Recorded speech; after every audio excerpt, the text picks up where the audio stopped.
The CEO stood frozen in the restaurant doorway, watching a maintenance worker sign to her daughter. And for the first time in 8 years, she saw her child truly smile. What happens when a mother realizes a stranger speaks her daughter's language better than she ever could?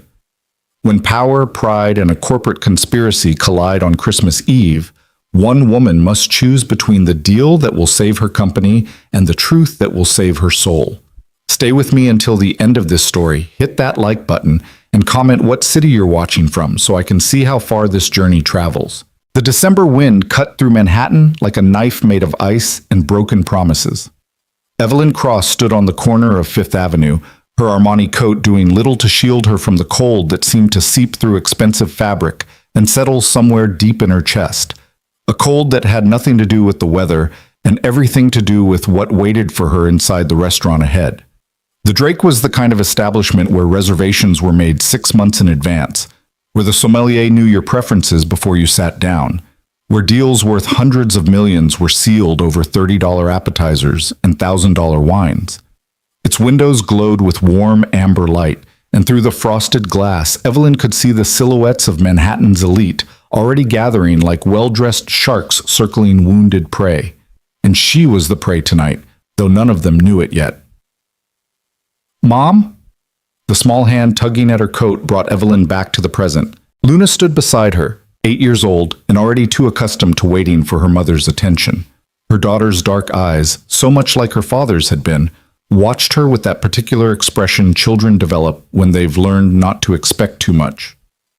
"Are we going in?" Luna's voice carried the particular cadence of someone who had been deaf since birth but worked tirelessly with speech therapists to bridge the gap between her silent world and the hearing one that surrounded her. The words came out slightly flattened, consonants softer than they should be, but perfectly understandable to anyone who bothered to listen. The problem was that most people didn't bother. Evelyn forced a smile and knelt down, adjusting the collar of Luna's velvet dress, navy blue, chosen because it wouldn't show stains and wouldn't draw too much attention. "Yes, sweetheart, but remember what we talked about." Luna's expression shuddered, becoming the careful blank mask that broke Evelyn's heart every time she saw it. The child nodded. "Use your words, Luna." "I'll be good," Luna said, her hands moving slightly at her sides, a suppressed gesture that Evelyn recognized but didn't understand. Her daughter was always moving her hands when she spoke, as if the words alone weren't enough, as if she needed another language to fully express herself, a language Evelyn had never learned. "I'll sit still. I won't bother anyone." "You're not a bother," Evelyn said automatically, but even as the words left her mouth, she felt the lie in them. Not because Luna was actually a bother, her daughter was remarkably well behaved, but because tonight, in that restaurant, with those investors, Luna would be seen as a complication, a liability, a weakness in Evelyn's armor. And Evelyn Cross, CEO of Crosstech Industries, couldn't afford to show weakness. Not tonight. Not when everything she'd built over the past 15 years was hanging by a thread so thin it might snap with a single wrong word, a single misstep, a single reason for the investors to doubt her leadership. She took Luna's hand and pushed through the restaurant's heavy doors. The wall of sound hit them immediately. The Drake's main dining room was a cathedral of wealth and noise. Crystal chandeliers casting prismatic light across tables draped in white linen. The clink of silverware against fine china creating a constant percussion. Conversations overlapping in a symphony of self-importance. Laughter too loud to be genuine. The pop of champagne corks. The artificial warmth of people who smiled with their mouths but calculated with their eyes. Evelyn felt Luna's hand tighten in hers. She glanced down and saw her daughter's other hand moving toward her ear, toward the small, nearly invisible hearing aid that allowed Luna to navigate the hearing world, but turned environments like this into something overwhelming, painful even. The aids amplified everything, couldn't distinguish between the voice Luna needed to hear and the cacophony of background noise that made it impossible to focus on anything at all. "Luna, don't," Evelyn whispered, gently pulling her daughter's hand away. "You need to keep them in." Luna's eyes found hers, and in them, Evelyn saw a plea she didn't know how to answer. But before she could say anything else, a voice cut through the noise. "Evelyn, there you are. We were beginning to think you'd gotten lost."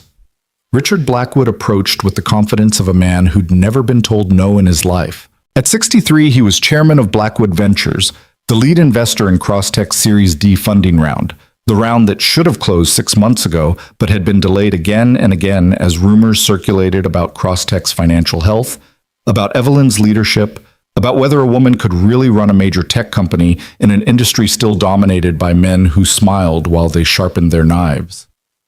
Richard.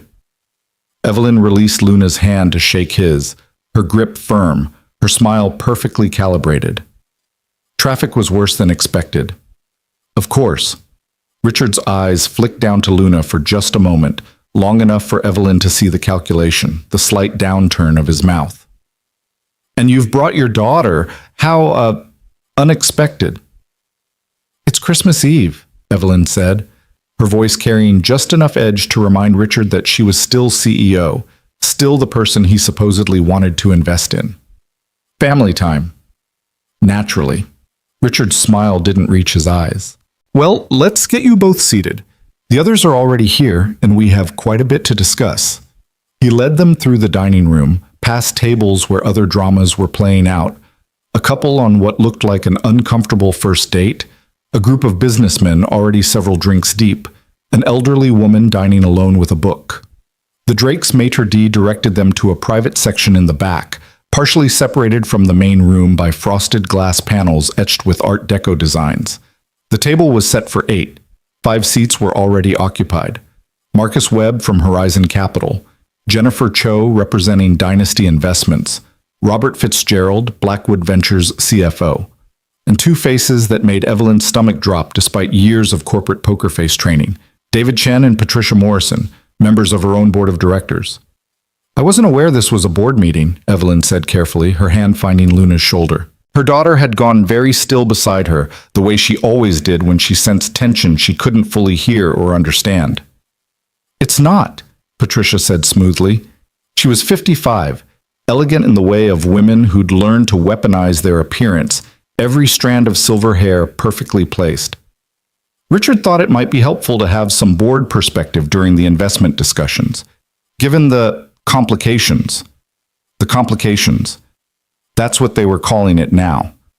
6 months ago, someone had leaked information about Crosstech's upcoming AI product launch to a competitor.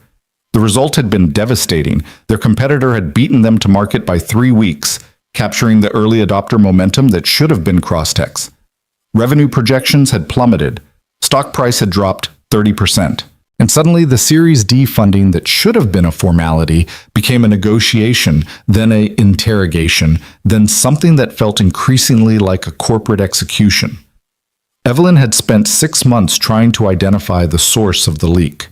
6 months of paranoia and late nights and examining every email, every conversation, every person who had access to the development roadmap. 6 months of coming up empty while the board grew increasingly restless and the investors grew increasingly cold. And now here they were, Christmas Eve, a dinner that was clearly about much more than investment terms. Shall we sit? Evelyn kept her voice neutral, guiding Luna to the chair beside where her own place card waited.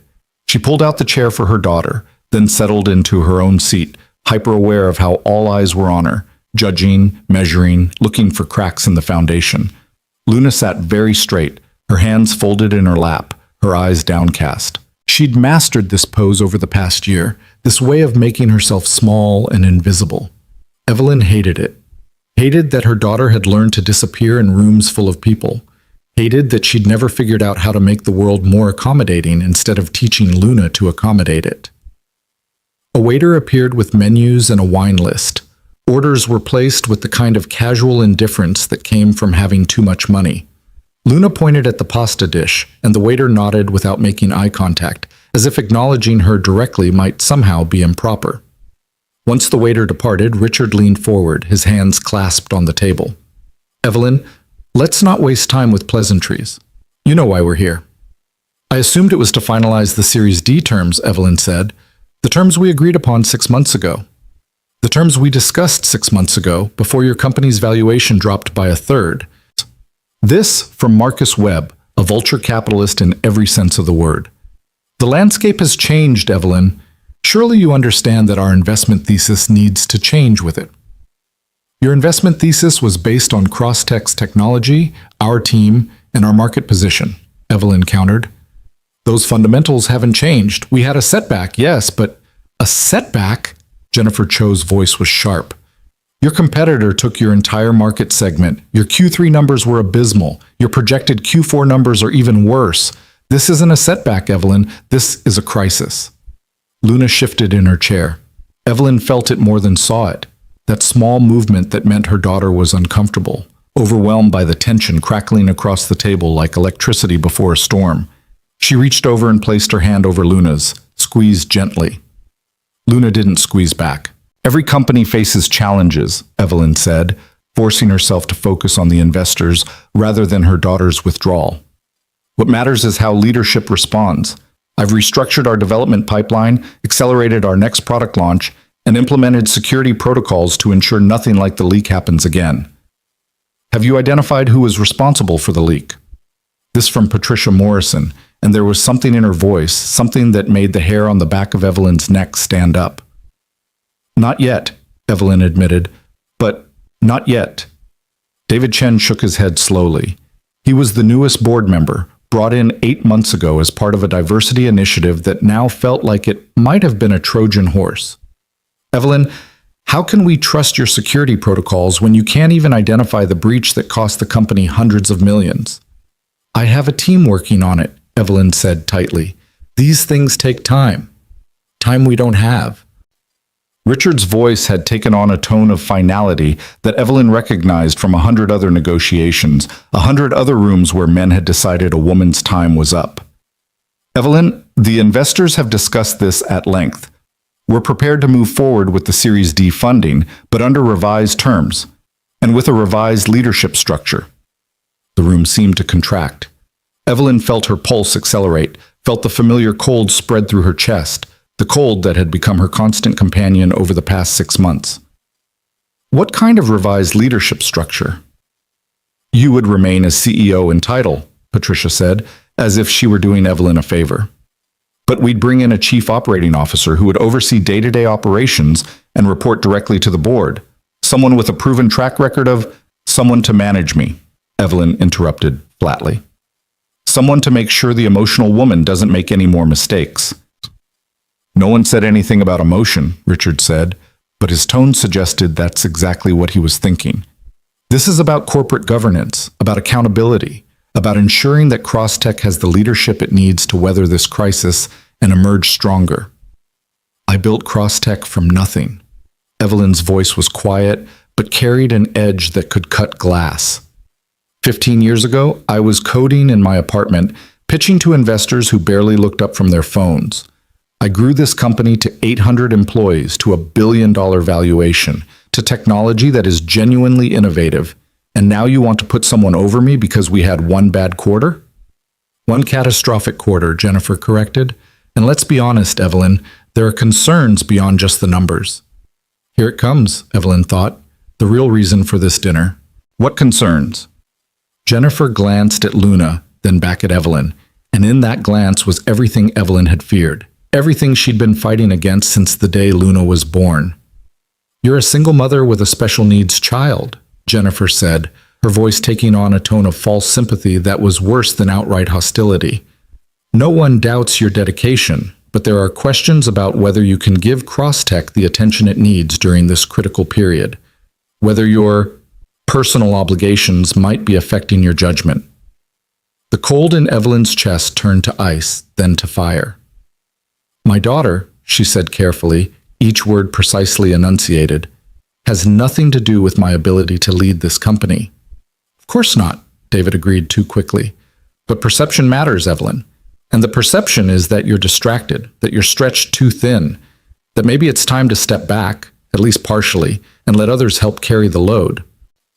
Luna tugged at Evelyn's sleeve. When Evelyn looked down, her daughter's face was pale, her eyes wide. Mom? She said quietly. Can I go to the bathroom? Not right now, sweetheart, Evelyn said, trying to soften her voice even as her entire world tilted on its axis. Just a few more minutes. But Mom, Luna, please, just sit still. Luna's face crumpled for just a second, a flash of hurt that she quickly buried under that careful blank mask. She pulled her hand away from Evelyn's and folded both hands in her lap again, staring down at the table. Evelyn felt the loss of that contact like a physical pain, but she couldn't deal with it now. Not when everything was falling apart. Not when she needed every ounce of focus to fight for what she'd built. Let me be clear, she said, turning her attention back to the investors. I will not accept a COO position over me. I will not accept any leadership structure that undermines my authority as CEO. If those are your terms, then we don't have a deal. The silence that followed was heavy with implications. Evelyn, Richard said finally, be reasonable. You're not in a position to dictate terms here. Without this funding, Crosstech will be out of money in 6 months. Your options are to accept our structure or watch your company die. There are other investors, Evelyn said, but even she could hear how hollow it sounded. They'd tried other investors. Every door in Silicon Valley had closed when word got out about their troubles. In this industry, failure was contagious, and no one wanted to catch it. Are there? Patricia's smile was cold. Because, from what I understand, you've exhausted most of your options. This is the deal on the table, Evelyn. Take it or leave it, and explain to your 800 employees why their stock options just became worthless. Evelyn opened her mouth to respond, but before she could, the lights flickered. It was brief, barely a second, but everyone noticed. Conversations around them stuttered. The ambient noise of the restaurant dropped for a moment, then resumed. Probably just the storm, Robert Fitzgerald said, glancing toward the windows where snow had begun to fall harder, wind driving it nearly horizontal against the glass. But Evelyn felt Luna stiffen beside her. Her daughter's hands moved to her ears, and this time Evelyn didn't stop her. Luna's face had gone from pale to almost gray, her breathing rapid and shallow. Luna? What's wrong? The sound, Luna said, her voice strained in the way it got when her hearing aids were malfunctioning. It hurts, Mom. Something's wrong with... The lights flickered again, longer this time, and then went out completely. The restaurant plunged into darkness. For 3 seconds, there was absolute silence, the kind of shocked quiet that follows when the world suddenly changes its rules. Then came the sounds of confusion, someone's nervous laugh, a glass being knocked over, chairs scraping as people stood. Emergency lights kicked in, casting everything in a dim, eerie red glow that made faces look ghostly and shadows dance across walls. Luna's hands were pressed hard against her ears now, her eyes squeezed shut.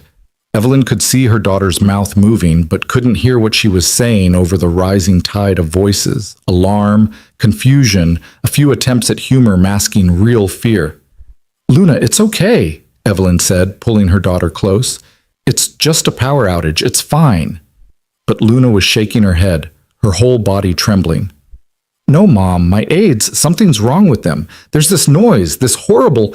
And then Luna pulled away from Evelyn and bolted. She moved fast, pushing through the crowd of people now standing around their tables, past concerned waiters trying to restore order, heading toward what Evelyn realized was a service door partially hidden behind one of the frosted glass panels. Luna! Evelyn stood, started to follow, but Richard's hand caught her arm. Evelyn, we need to... My daughter, she said sharply, pulling free. Excuse me. She heard Patricia's voice behind her, something about exactly what we're talking about.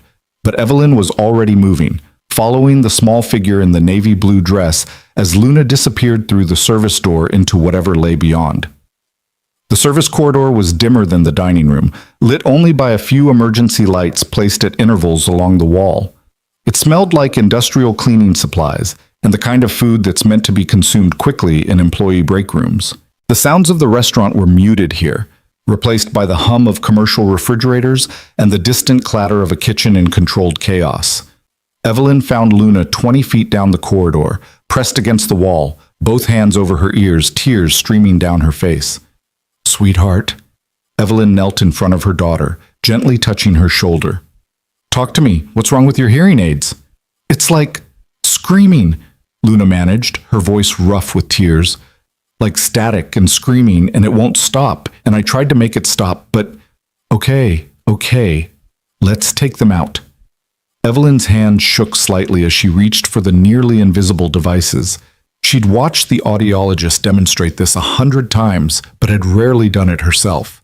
Luna usually managed her own hearing aids, proud of her independence even at 8 years old. But tonight, Luna's hands were trembling too much. Evelyn carefully removed first one hearing aid, then the other. Luna's shoulders sagged with relief as soon as they were out, though tears continued to track down her cheeks. "Better?" Evelyn asked, then remembered. Without the aids, Luna couldn't hear her at all. She should sign. She knew she should sign. But Evelyn had never learned more than a few basic phrases, always telling herself she'd take lessons next month, next quarter, once things settled down at work. There had always been an excuse, always something more urgent, and Luna had learned to lip read and speak so well that it had been easy to tell herself that sign language wasn't really necessary. Now, looking at her daughter's tear-stained face in the red emergency lighting, Evelyn felt the full weight of that failure. She settled for touching Luna's face gently, trying to convey through touch what she couldn't through words. Luna leaned into her mother's hand for just a moment, then pulled back, wiping at her tears with the back of her hand. "I'm sorry," Luna said, her voice taking on the too loud quality it got when she couldn't hear herself. "I'm sorry I ran away. I'm sorry I ruined your dinner." "You didn't ruin anything," Evelyn said, forgetting again that Luna couldn't hear her.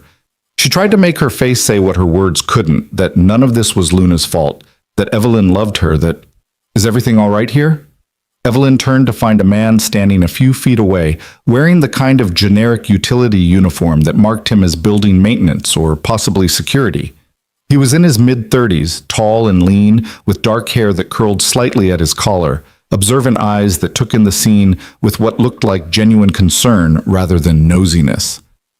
"We're fine," Evelyn said curtly, standing and positioning herself slightly between the man and Luna.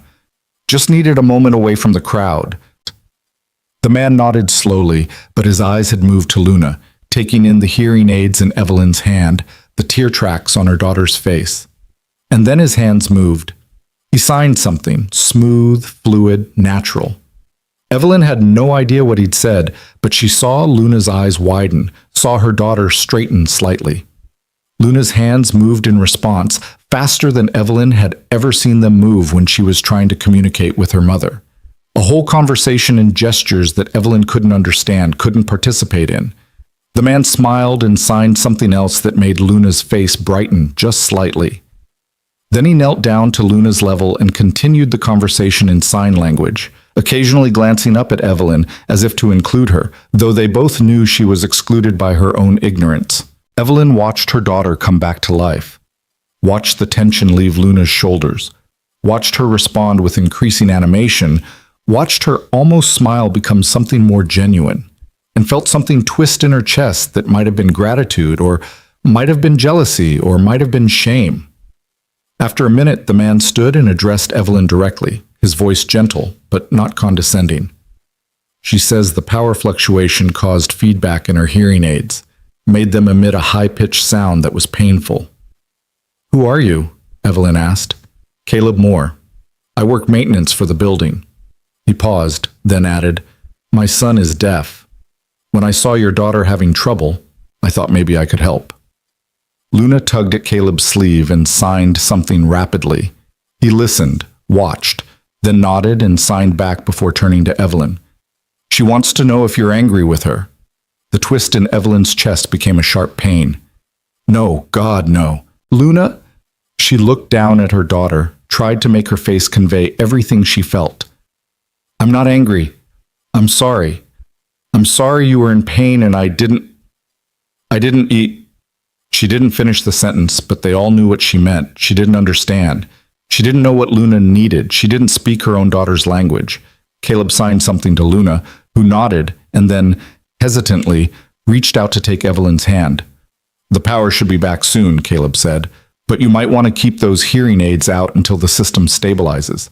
The fluctuations could happen again." "What's causing it?" Evelyn asked. "A storm wouldn't do this." Something flickered across Caleb's face, so quick that Evelyn almost missed it. "Could be a lot of things. Old building, old wiring. I'm sure the emergency crew will figure it out." He was lying, or at least not telling the whole truth. Evelyn had spent 15 years reading people across negotiating tables, and she knew what omission looked like. But before she could press him, voices echoed down the corridor, someone from the restaurant calling her name. "Ms. Cross? Evelyn Cross?" Evelyn turned to see one of the Drake's managers hurrying toward them, looking harried. "Ms. Cross, your party is asking for you. The power's coming back on, and they'd like to continue your discussion." Of course they would. The investors wouldn't let a little thing like a power outage derail their corporate coup. Evelyn looked down at Luna, then at the hearing aids in her hand, then back at Caleb. "Can she stay here with you? Just for a few more minutes?" She saw the surprise on Caleb's face, followed quickly by something that might have been respect. "Of course. Noah, my son, should be finishing up his homework in the break room. Luna would be welcome to wait with us." Luna signed something, and Caleb translated. "She says she'll be okay. She wants you to go back to your dinner." Such a good girl. Such a well-trained daughter. Always accommodating, always making herself small, always putting her mother's needs first, because that's what she'd learned to do. Evelyn knelt again, took both of Luna's hands in hers. "I'll be back as soon as I can. I promise." Luna nodded, but there was something in her eyes. A wariness, a learned doubt. How many times had Evelyn made promises she couldn't quite keep? How many times had "as soon as I can" stretched into hours? As Evelyn stood and turned to follow the manager back toward the dining room, she looked over her shoulder one last time. Caleb had already signed something that made Luna smile. Not the careful, controlled smile she gave adults who made her nervous, but a real smile, the kind Evelyn couldn't remember seeing in months.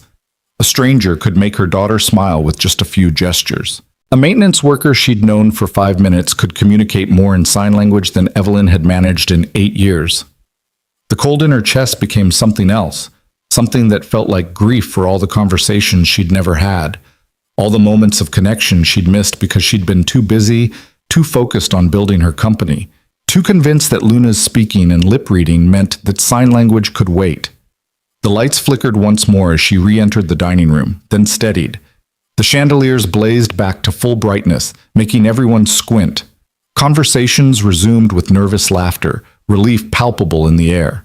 Evelyn returned to her table, where the investors sat with expressions ranging from impatience to poorly concealed irritation. "Everything all right?" Richard asked, his tone suggesting he didn't particularly care about the answer. "Fine," Evelyn said shortly, settling back into her chair. "Where were we?" "We were discussing the proposed leadership changes," Patricia said. "Evelyn, the board has already voted on this. 4-3 in favor of bringing in a COO. This is happening whether you agree to stay on as CEO or not. The question is whether you'll be part of Crosstech's future or not." 4-3. That meant that 3 board members had voted in her favor, probably the ones who'd made their fortunes in tech and remembered what it was like to build something from nothing. But 4 had voted against her, and in corporate governance, 4 beat 3 every time. "Who voted against me?" Evelyn asked quietly. Patricia had the grace to look uncomfortable, but David answered without hesitation. "Does it matter? The vote is what it is." It mattered.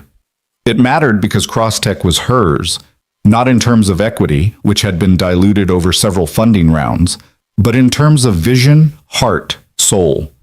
She'd built it. She'd grown it. She'd made every major decision for 15 years, and now they wanted to tell her she wasn't capable of managing what she'd created. The waiter appeared with their appetizers, a welcome interruption that gave everyone an excuse to look away from the tension crackling across the table. Evelyn stared down at some kind of artfully arranged fish that probably cost more than most people's weekly groceries and felt her stomach turn. She thought about Luna in that service corridor, about the way her daughter's face had lit up when someone finally spoke her language, about how Evelyn had failed at the one thing that should have mattered most. "I need to see the proposed terms," she heard herself say. "The complete proposed structure, reporting lines, everything." Richard's smile was victorious. "Of course. Robert has the documents prepared." Robert Fitzgerald pulled a folder from the briefcase beside his chair and slid it across the table. "It's all laid out here. The COO would report to the board. You would report to the COO on operational matters but retain strategic oversight. All major decisions would require board approval, It's a very standard structure for companies in transition. Evelyn opened the folder and began to read, though the words seemed to swim in front of her eyes. Standard structure. Companies in transition. All the corporate euphemisms for "we don't trust you anymore." She was halfway through the second page when the lights flickered again. This time, the flicker lasted longer. 3 seconds, 4, 5. And when they came back on, they weren't quite as bright. The chandeliers buzzed faintly, a sound that shouldn't have been there. Around the restaurant, people were looking up nervously. The manager who'd fetched Evelyn earlier was speaking urgently into a phone near the host stand. "This is getting ridiculous," Jennifer muttered. "What kind of establishment can't keep their power on?" But Evelyn was thinking about what Caleb had said, or rather, what he hadn't said. The careful omission when she'd asked about the cause. The flicker of something in his eyes. Old building, old wiring, he'd said. But the Drake had been fully renovated 3 years ago. She knew because she'd attended the reopening gala. Everything had been brought up to code, state-of-the-art systems throughout. So what was really happening? The lights stabilized again, but Evelyn found herself unable to focus on the documents in front of her. Her mind kept drifting to Luna, hoping her daughter was okay, hoping the hearing aid feedback hadn't started again, hoping that a stranger was taking better care of her child than she had. "Evelyn?" Patricia's voice cut through her thoughts. "Did you have questions about the structure?" Evelyn looked up from documents she hadn't been reading, at faces that barely bothered to hide their triumph, at the future they'd planned for her company without her real input. And she realized something that should have been obvious from the moment she walked through the Drake's doors. This wasn't a negotiation. It was an ambush. The power outage had just delayed the execution. The question was whether she'd fight back or accept the blade. Before she could answer, before she could decide which version of herself she was going to be tonight, the restaurant's sound system emitted a screech of feedback that made everyone wince. Conversation stopped. Silverware clattered as hands moved to cover ears. And then, over the speakers, a voice. Distorted, artificial, clearly using some kind of voice modifier. "Ladies and gentlemen, your attention please. This establishment is experiencing a technical difficulty. For your safety, we ask that you remain in your seats and remain calm. The situation is under control." The voice cut off. The sound system went silent. In the wake of that announcement, the restaurant erupted in nervous chatter, confusion, a few demands for explanations from staff who clearly had none to give. But Evelyn wasn't listening to any of that. She was staring at the folder in front of her, at the documents that outlined her carefully planned diminishment, thinking about power outages that didn't make sense and announcements that sounded more like warnings than reassurances. Something was wrong. Something beyond the investors' coup, beyond the board's vote, beyond her daughter crying in a service corridor. Something was very, very wrong. And Evelyn Cross had spent 15 years of her life learning to trust her instincts when something felt off. She closed the folder and stood. "Where are you going?" Richard's voice had an edge of command that suggested he thought he already had the right to question her movements. "To check on my daughter," Evelyn said evenly, "and to find out what's really going on." She didn't wait for permission. Didn't wait to see if they'd try to stop her. She simply walked away from the table, away from the documents that would sign away her authority, away from people who'd decided she was too weak to lead. Walked toward the service corridor where her daughter waited with a stranger who could speak her language, and tried to ignore the feeling in her gut that said tonight was about to get much worse before it got better. The service corridor felt colder the second time Evelyn walked through it, or maybe that was just the fear crystallizing in her veins. The emergency lights cast everything in shades of red and shadow, making the familiar geometry of walls and doorways seem alien, threatening. Behind her, she could hear the rising tide of voices from the dining room, confusion bleeding into panic as people realized that whatever was happening wasn't being resolved as quickly as promised. She found Luna exactly where she'd left her, but the scene had shifted in ways that made Evelyn's chest tighten with an emotion she couldn't quite name. Her daughter sat cross-legged on the floor next to a boy who looked about 10, both of them bent over what appeared to be a homework assignment spread across a clipboard.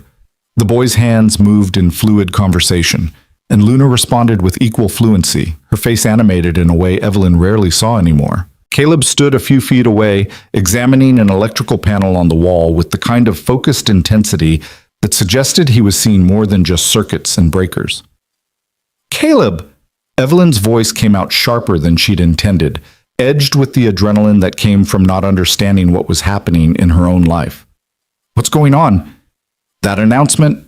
He turned, and she saw something in his expression that confirmed her worst suspicions. He knew something he hadn't shared when they'd first met. "Noah, keep working on that math problem," Caleb said to the boy, his hands moving as he spoke so his son could follow both the verbal and signed instruction. Then he gestured for Evelyn to step a few feet away, out of the children's earshot. When he spoke, his voice was low and controlled. "How much do you know about your dinner companions?" The question was so unexpected that Evelyn felt her carefully maintained composure crack. "Excuse me? The people you're meeting with. How well do you trust them?" "I don't see how that's any of your business," Evelyn said, but even as the words left her mouth, she was remembering the documents in that folder, the 4-3 vote, the careful way Patricia and David had orchestrated this entire evening. "Why are you asking?" Caleb's jaw tightened. "Because someone in that dining room is deliberately sabotaging the Drake's electrical and network systems. This isn't a power outage. It's an attack."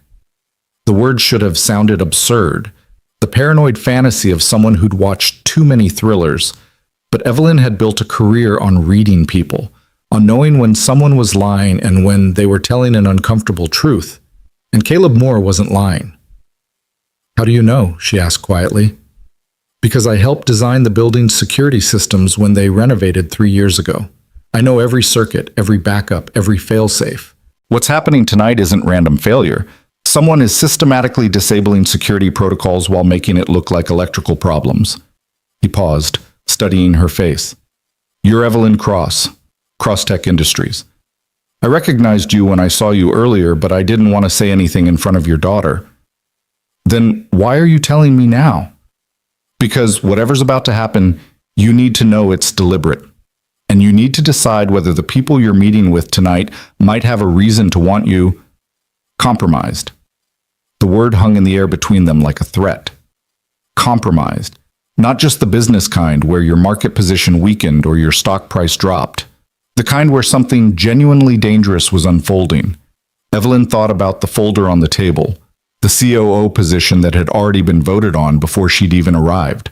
The way Patricia and David had looked at her, not with the discomfort of board members delivering bad news, but with something that might have been anticipation. "You think this is connected to my meeting," she said slowly. "You think someone I'm dining with is behind this. I think it's suspicious that on the same night you're having what looks like a very tense business dinner, someone is systematically taking down every security camera in this building while being careful to keep enough power running that no one evacuates." Caleb's eyes were steady on hers. "I think whoever's doing this wants everyone to stay exactly where they are while something else unfolds." A crash from the dining room made them both turn. Through the partially open service door, Evelyn could see chaos beginning to take hold. People standing, voices raised, the manager trying to maintain order while clearly having no idea what to tell anyone. "Mom?" Luna's voice, too loud without her hearing aids to modulate volume. Evelyn turned to find her daughter standing, Noah beside her, both children's faces tight with fear.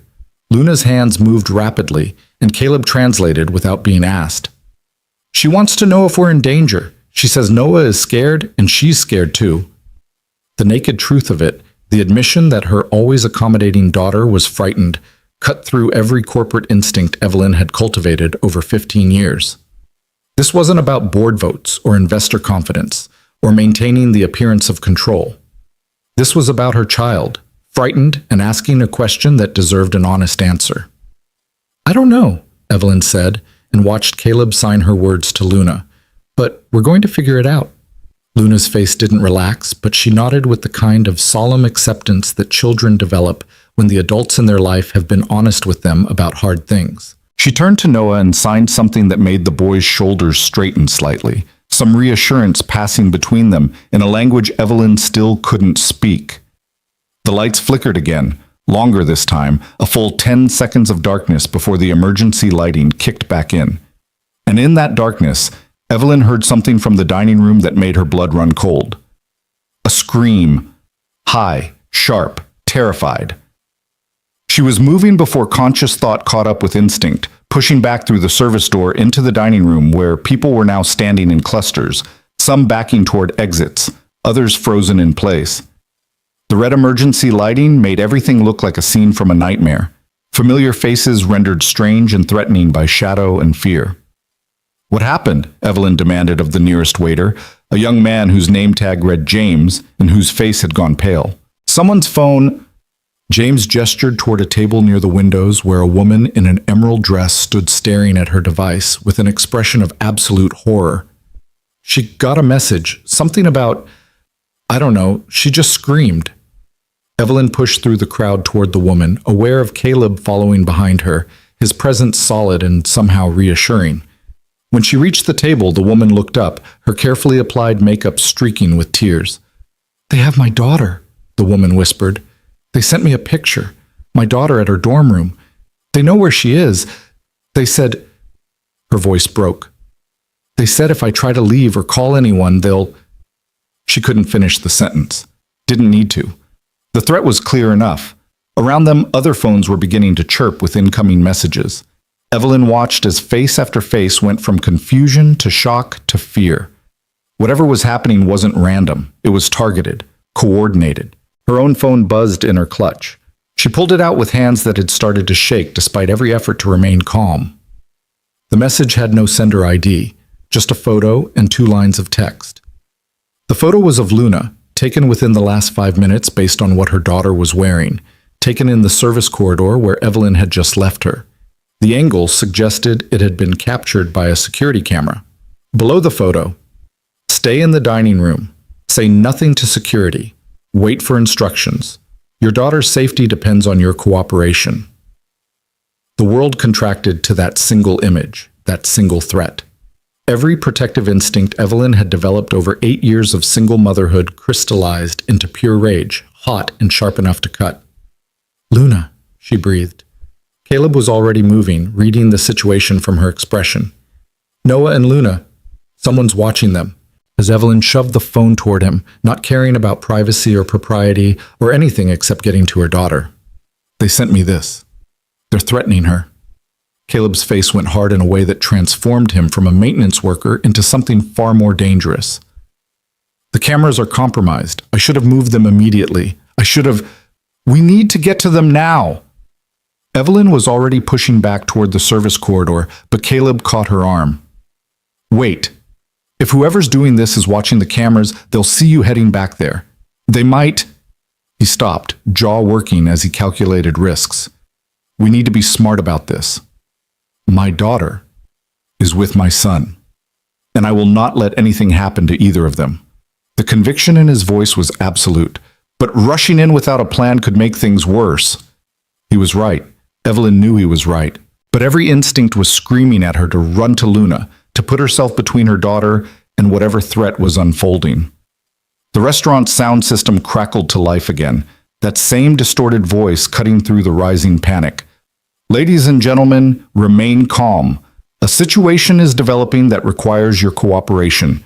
For the safety of everyone in this establishment, including your loved ones who may be elsewhere in the building, please return to your tables and await further instructions. Any attempt to leave or contact outside authorities will result in consequences."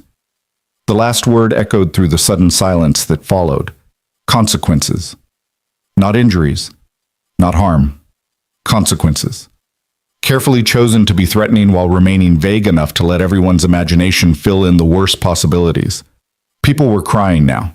A man near the bar had his phone pressed to his ear, trying to call 911, but from his expression, Evelyn guessed the call wasn't going through.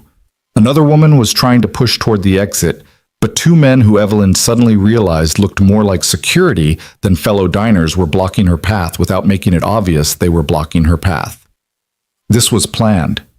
Meticulously planned. Someone had thought through every detail, every response, every way to control a room full of wealthy, powerful people who were accustomed to being in control themselves. Evelyn turned back to her table where the investors and board members sat with varying expressions of shock and outrage. Richard was on his phone, face red with fury as he apparently discovered the same thing everyone else had. No calls were going out. Patricia looked pale but composed, her hands folded on the table as if she were simply waiting for a delayed meeting to begin. David and Robert were conferring in whispers, while Jennifer Cho sat very still, staring at her own phone with an expression Evelyn couldn't quite read. Marcus Webb caught her eye and gestured her over with the kind of imperious wave that suggested he'd forgotten they were all hostages and had reverted to thinking of himself as someone who gave orders others followed. "This is unacceptable," Marcus said as soon as Evelyn was within earshot. "Whatever game someone's playing, but some." "This isn't a game." Evelyn's voice came out colder than she'd intended. "Someone is threatening people's families, including my daughter." Patricia's head snapped up. "What?"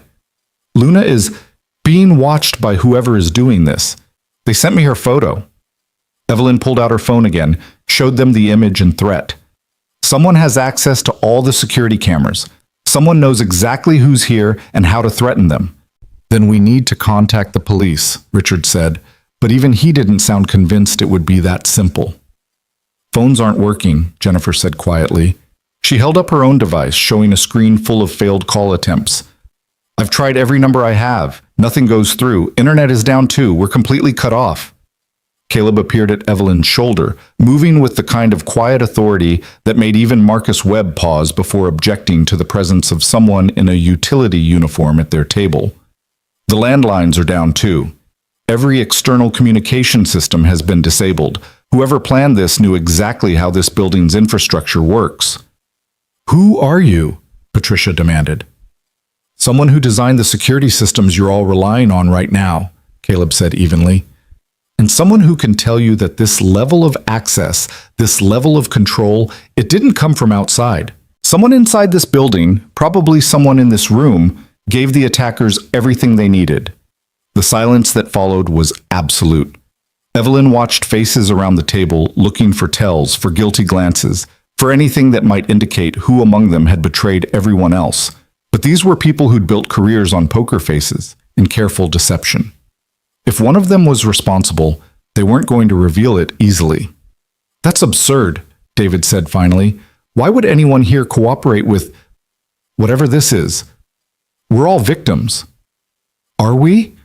Caleb's gaze moved around the table, assessing each person with the kind of attention that made Evelyn revise her estimation of who and what he was.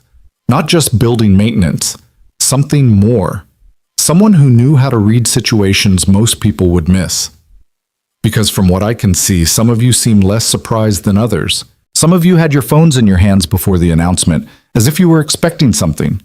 His eyes landed on Jennifer Cho, who'd been staring at her phone with that unreadable expression. "Ms. Cho, what did your message say?" Jennifer's carefully maintained composure cracked. "I don't know what you're talking about." "Your phone. You've been staring at it for the past 3 minutes. Not trying to call anyone, not texting, just staring. What are you looking at?" For a long moment, Evelyn thought Jennifer would refuse to answer. But then something in her face shifted. Resignation, maybe, or the calculation that denial would only make things worse.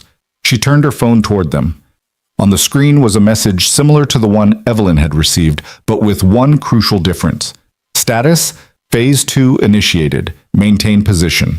Asset extraction in progress. Asset extraction, Evelyn repeated slowly. The corporate euphemism sounded obscene in the context of hostages and threats. "What assets? What are you involved in, Jennifer?" "Nothing.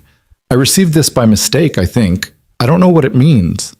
But Jennifer's voice lacked conviction, and her hands trembled slightly as she pulled her phone back. Richard leaned forward, his earlier fury giving way to something more calculating. "Jennifer, if you know something about what's happening here—" "I don't know anything." Jennifer's voice rose, drawing attention from nearby tables. She seemed to realize it and lowered her tone. "I got a message. That's all. I have no idea who sent it or what it means." "Then why didn't you show it to anyone immediately?" Patricia asked.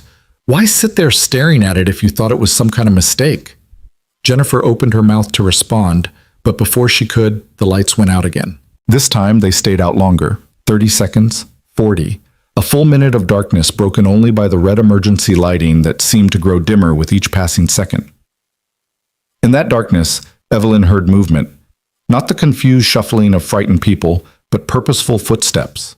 Multiple sets, coming from different directions. "Everyone stay where you are," a new voice called out. Male, authoritative, but not the distorted voice from the speakers. This was someone in the room with them.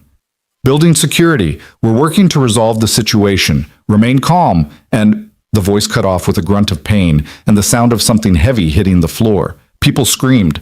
Someone near Evelyn knocked over a chair trying to move away from whatever had just happened. When the emergency lights brightened again, Evelyn saw what everyone else saw.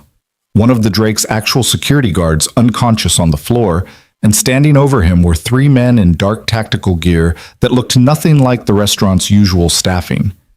The men wore masks, the kind that covered everything but the eyes, the kind that turned human beings into anonymous threats. One of them held up a hand, and the room fell silent with the weight of their collective fear. "Ladies and gentlemen," the masked man said, his voice calm and almost friendly, "I apologize for the disruption to your evening. This situation can be resolved quickly and painlessly if everyone cooperates. We're looking for something specific. Once we have it, we'll be gone, and you'll all be free to continue your very important lives." "What do you want?" Richard's voice had lost all its earlier authority, replaced by the careful tone of someone who'd realized they weren't in control of anything. "We want access to Crosstech Industries' secure server network. Specifically, we want the encryption keys for Project Meridian." The masked man's eyes found Evelyn across the room. "Ms. Cross, I believe you have those keys. You're going to give them to us." Project Meridian. The words hit Evelyn like a physical blow. That was the classified AI development project, the one that had been leaked 6 months ago, except not all of it had been leaked.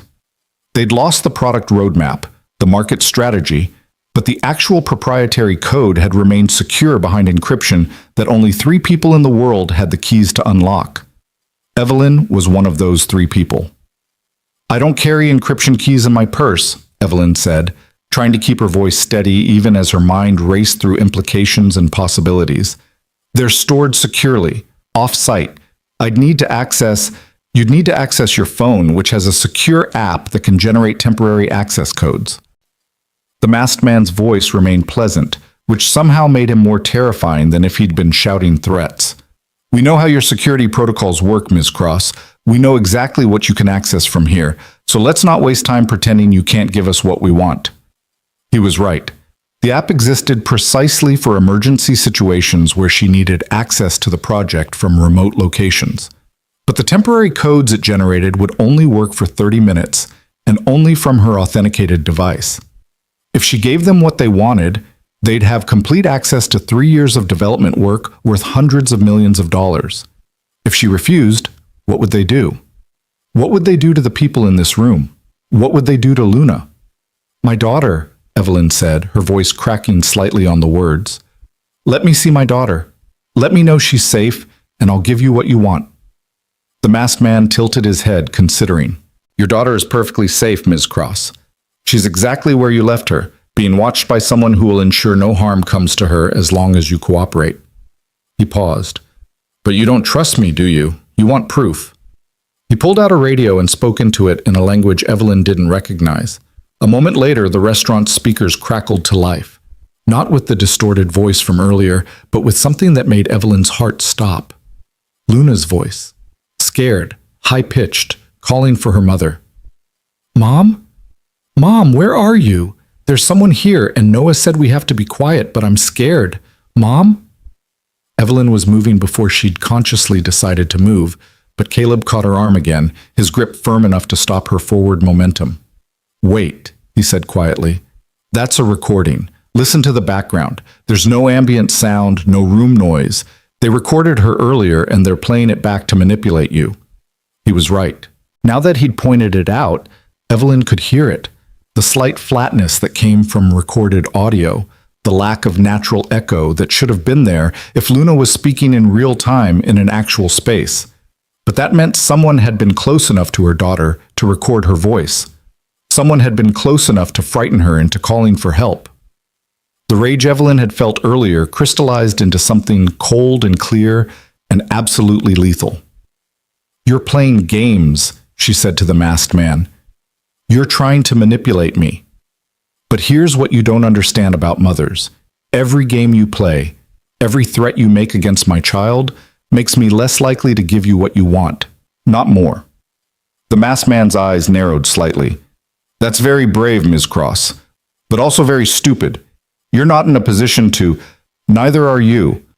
The voice came from behind the masked men, and everyone turned to see Caleb stepping forward, his earlier careful neutrality replaced by something that made the armed men shift their weight slightly, preparing for a threat.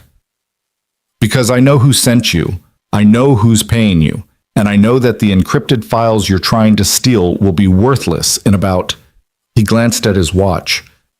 15 minutes when the backup security protocols I initiated 10 minutes ago complete their cycle. The masked man's hand moved toward his weapon, but Caleb continued, his voice level and utterly confident. "I helped design Crosstech's security architecture 2 years ago, consulting contract. I know every backdoor, every failsafe, every protocol. And when I saw the security cameras being compromised, I activated a remote wipe sequence for all encryption keys in Crosstech's system. By the time you force Ms. Cross to generate those temporary codes, there won't be anything left to decrypt." Evelyn stared at him. She'd never hired anyone named Caleb Moore to work on security architecture. She'd have remembered, which meant he was either lying, bluffing to buy them time, or he'd been involved with Crosstech under a different name for reasons he hadn't shared. Either way, he'd just made himself a target. The masked man studied Caleb for a long moment, then spoke into his radio again. This time, Evelyn caught a few words that sounded like codes, instructions. Whatever he was saying, it was changing the situation. "Interesting," the masked man said finally. "You're Caleb Moore, the former NSA contractor who disappeared 3 years ago after a rather spectacular falling out with your employers, the one who's supposed to be dead." Evelyn's mind reeled.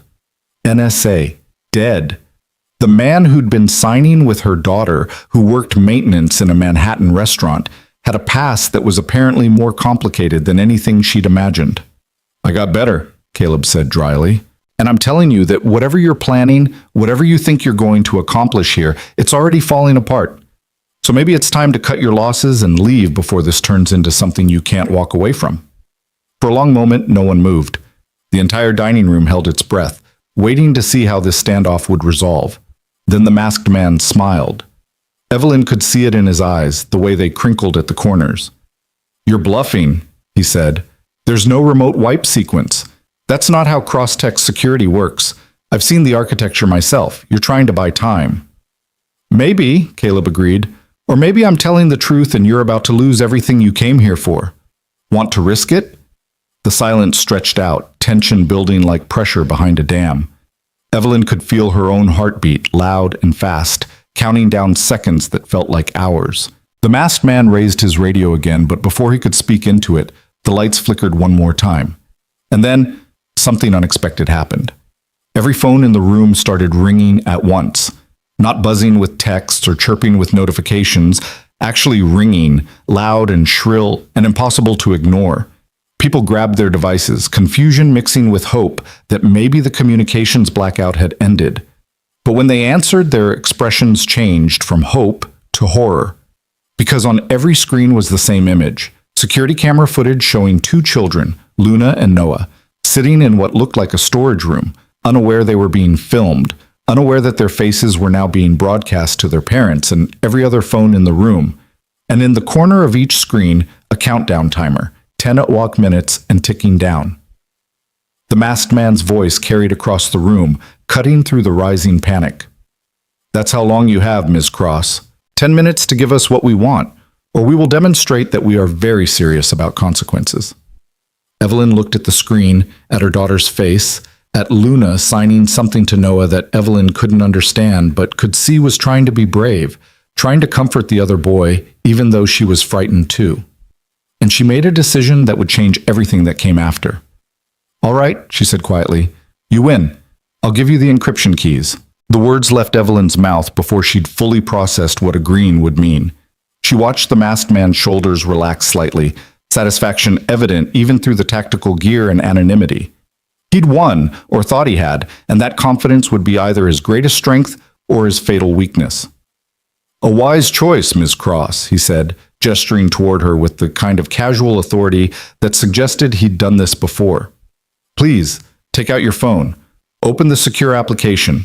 Generate the temporary access codes." Evelyn's hand moved to her clutch, fingers closing around her phone. The screen still showed Luna's face, the countdown timer now reading 9:47. Every second that ticked away felt like a small death, a piece of her daughter's safety slipping through her fingers. But as she pulled the phone out, Caleb's voice cut through the moment with quiet intensity. "Don't do it." Every head in the room turned toward him. The masked man's hand moved toward his weapon, but Caleb didn't flinch. He stood there with the kind of stillness that came from someone who'd faced worse threats and survived them. "Excuse me?" the masked man said softly. "She shouldn't give you the codes," Caleb continued, his eyes on Evelyn now rather than their captors. "Because once you have what you want, there's no reason to keep anyone here alive. You've shown your faces, well, your eyes, and voices can be analyzed. You've left traces. The only way you walk away clean is if no one can identify you afterward." The temperature in the room seemed to drop 10 degrees. People who'd been crying quietly began to sob in earnest.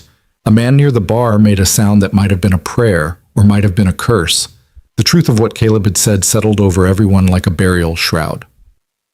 "That's a very dramatic interpretation," the masked man said, but something in his voice had changed, a flatness that suggested Caleb had touched on an uncomfortable truth. "We're professionals. We have no interest in unnecessary violence. We came for data, not bloodshed." "Then why disable all the communications?" Caleb pressed. "Why trap everyone here? Why not just grab Evelyn in the parking lot, force her to give you the codes at gunpoint? It would have been simpler, cleaner, far less exposure." He paused, letting the implication sink in. "Unless the point wasn't just getting the codes, unless there's something else you need from tonight, something that requires all these witnesses to be here, trapped, unable to call for help."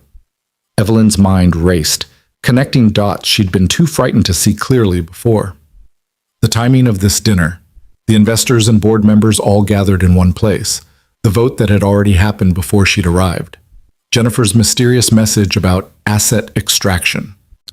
"This isn't about Project Meridian at all," she said slowly, the pieces falling into place with horrible clarity. "Or it's not just about that. This is about the board vote, about removing me as CEO." She turned to look at her dinner companions, studying their faces with new understanding. Patricia had gone very pale, her hands gripping the edge of the table. David wouldn't meet her eyes. Robert Fitzgerald was staring at his phone as if it might provide escape from whatever was unfolding. And Richard Blackwood, who'd orchestrated this entire dinner, who'd insisted on this specific date and this specific restaurant. Richard looked almost resigned, as if he'd known things would go wrong but hadn't had the courage to stop them. "Someone at this table hired these men," Evelyn said. "Someone knew the security systems, knew how to coordinate this attack, knew that I'd be here tonight with my daughter." Her voice hardened. "Someone sold out everyone in this room to take control of my company." "That's absurd," Patricia said, but her voice lacked conviction. "Why would anyone, for the same reason people do anything in our world? Power, money, control." Evelyn's gaze swept across the investors and board members. "Crosstech is worth billions. Project Meridian alone could be worth hundreds of millions if the technology gets to market first. And if I'm removed as CEO, if I'm discredited or worse, whoever replaces me will have full access to everything I've built." The masked man hadn't moved, but Evelyn could see him listening, calculating. This wasn't part of his plan. Having the victim figure out the conspiracy wasn't supposed to happen, not before he'd secured what he came for. "Fascinating theories, Ms. Cross," he said finally. "But they don't change the situation. You still have—" He glanced at a phone one of his companions held up. 8 minutes and 30 seconds to give us those codes. After that, we'll need to demonstrate our seriousness. And I promise you, you don't want us to do that." The countdown timer on every phone ticked down another second. Luna's face stared out from the screens, frozen in a moment of fear that would haunt Evelyn for the rest of her life if she couldn't find a way to end this. But she couldn't give them the codes. Caleb was right. Once these men had what they wanted, there was no reason to leave witnesses. And beyond that, Beyond even her own survival and the survival of everyone in this room, she couldn't hand over 3 years of work, 3 years of innovation that could change how AI integrated with critical infrastructure. In the wrong hands, Project Meridian could be weaponized in ways that went far beyond corporate espionage. "I need to know my daughter is safe," Evelyn said, buying time even as her mind raced through options. "The recording you played could have been made hours ago. I need to see her, talk to her, verify she's unharmed." The masked man tilted his head, considering. "You're stalling." "I'm being a mother." Evelyn's voice carried an edge that could cut steel. "You want me to give you the keys to something worth more money than you'll see in 10 lifetimes? Fine, but I need to know that when I do, my daughter walks out of here alive, so let me see her, now." For a long moment, no one spoke. The countdown timer ticked down to 8:15. The emergency lighting cast everything in shades of red that made the entire scene feel like it was already drenched in blood. Then the masked man nodded slowly. "Fine, but you come alone. No heroics from your friend, the maintenance man." His eyes found Caleb. "You stay here where my associates can keep an eye on you. And Ms. Cross, if you try anything at all, we start shooting hostages, starting with the board members who were stupid enough to think they could use us without consequences." Patricia made a small sound of distress. David's face went gray. So they had been involved, or at least they'd known something was going to happen tonight.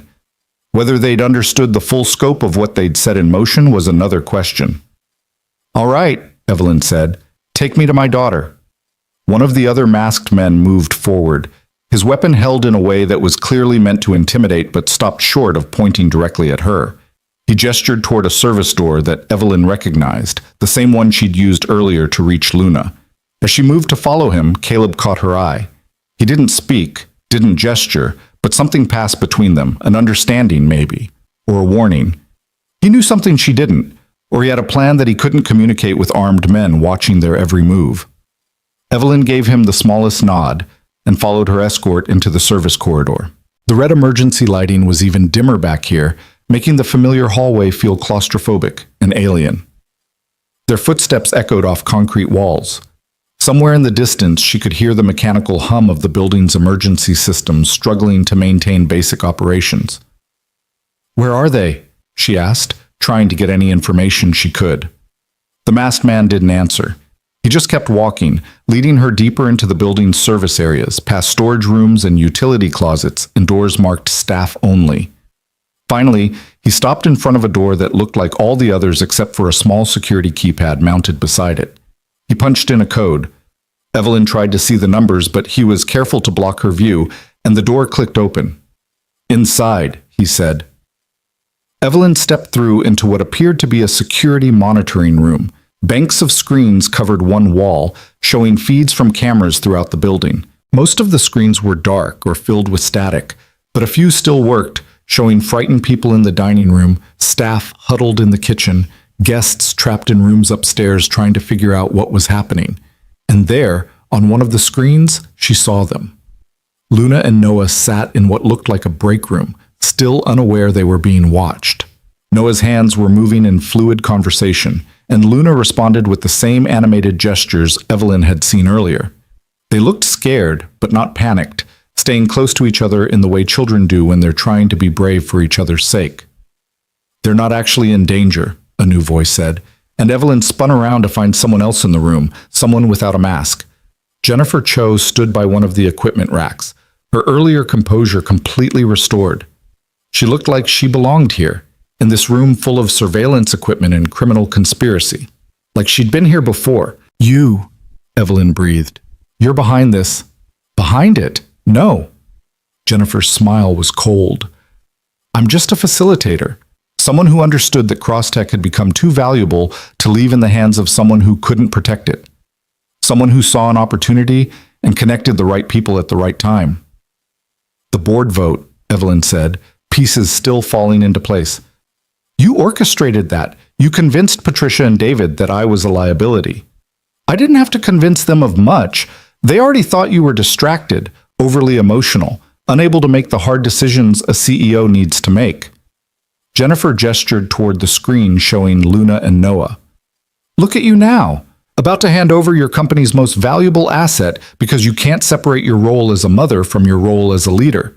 You're proving their point. The words were meant to hurt, meant to make Evelyn doubt herself. And 6 months ago, they might have worked.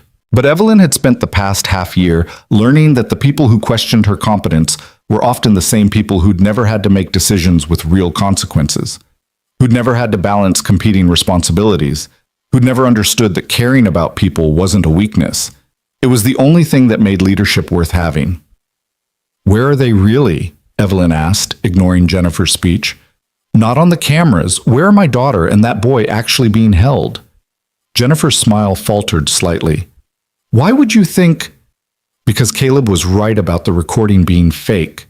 And if you were capable of faking that, you're capable of faking this." Evelyn gestured at the screen. "This is looped footage, isn't it? Recorded earlier, playing back to make me think they're still there." She watched Jennifer's face carefully, looking for the tell that would confirm her suspicion. And there it was, a slight tightening around the eyes, a calculation happening behind the corporate mask. "You're smarter than they gave you credit for," Jennifer said finally, "but it doesn't matter what you think.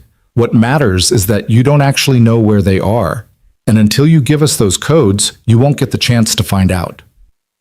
The countdown timer on the screens read 6:45, less than 7 minutes before whatever consequence these people had planned would unfold. Evelyn looked at the screens, at the looped footage of her daughter trying to be brave, at the other feeds showing terrified people trapped throughout the building. She thought about 15 years of work, about the company she'd built from nothing, about technology that could change the world or destroy it, depending on whose hands it fell into.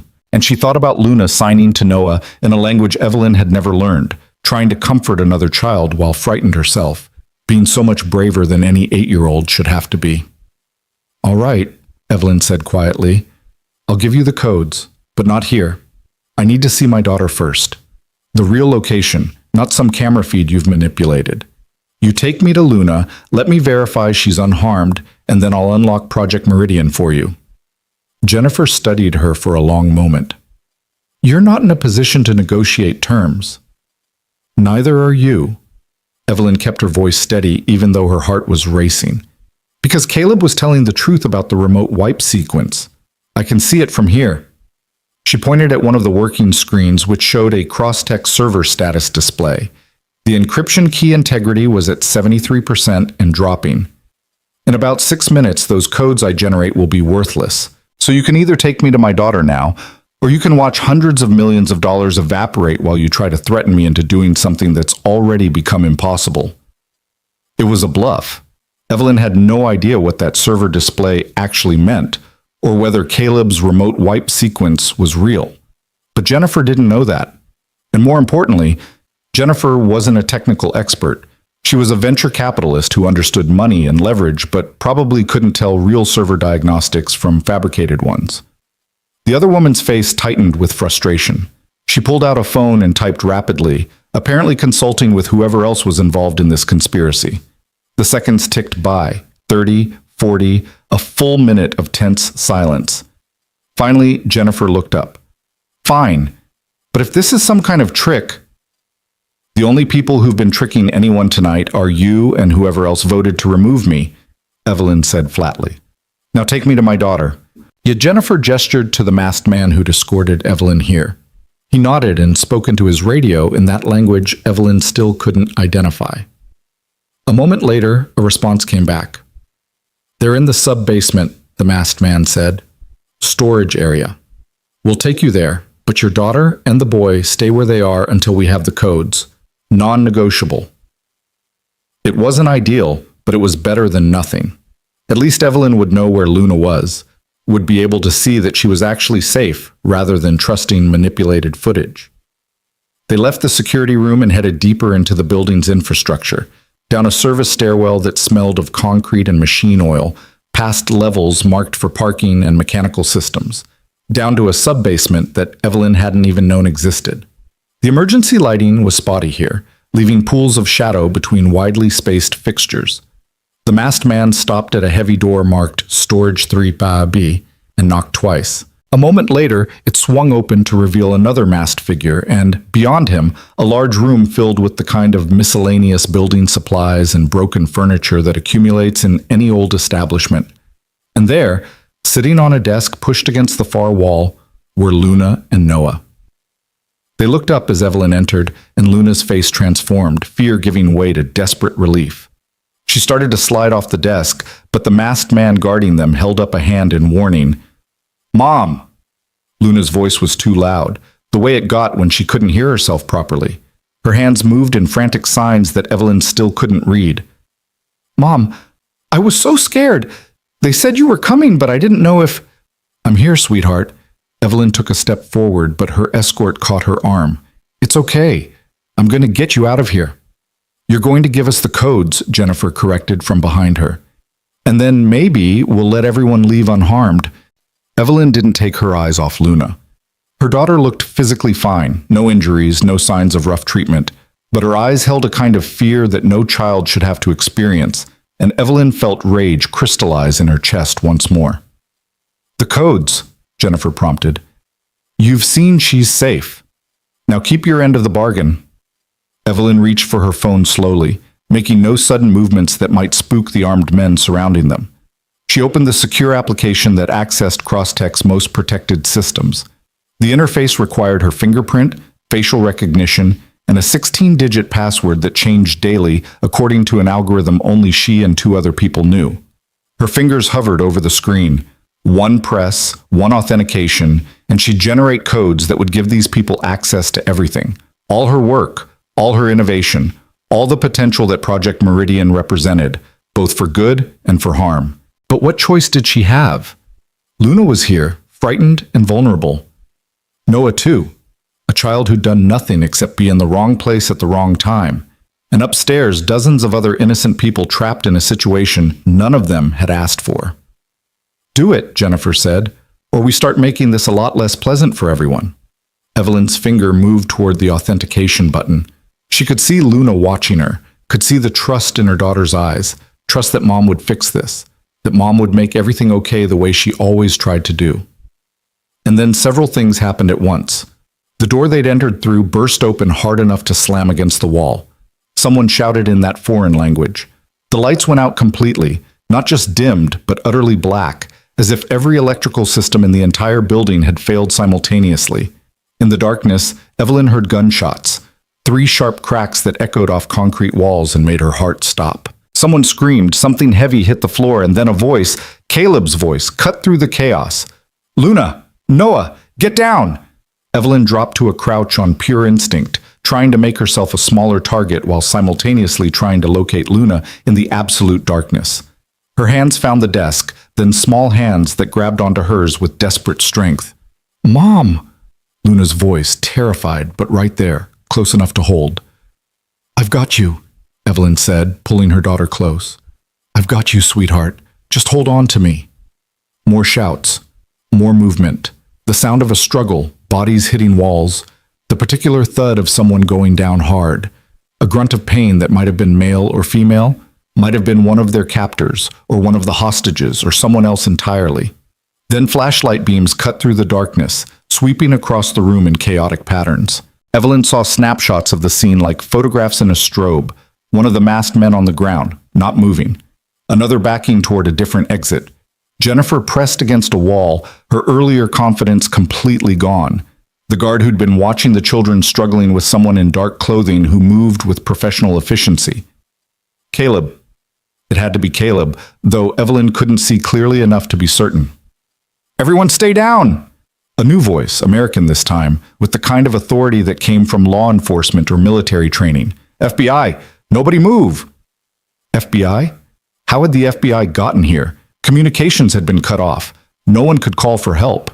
Unless someone had called before the blackout. Unless Caleb's background wasn't just NSA contractor. Unless this had been anticipated by someone who knew more than they'd been letting on.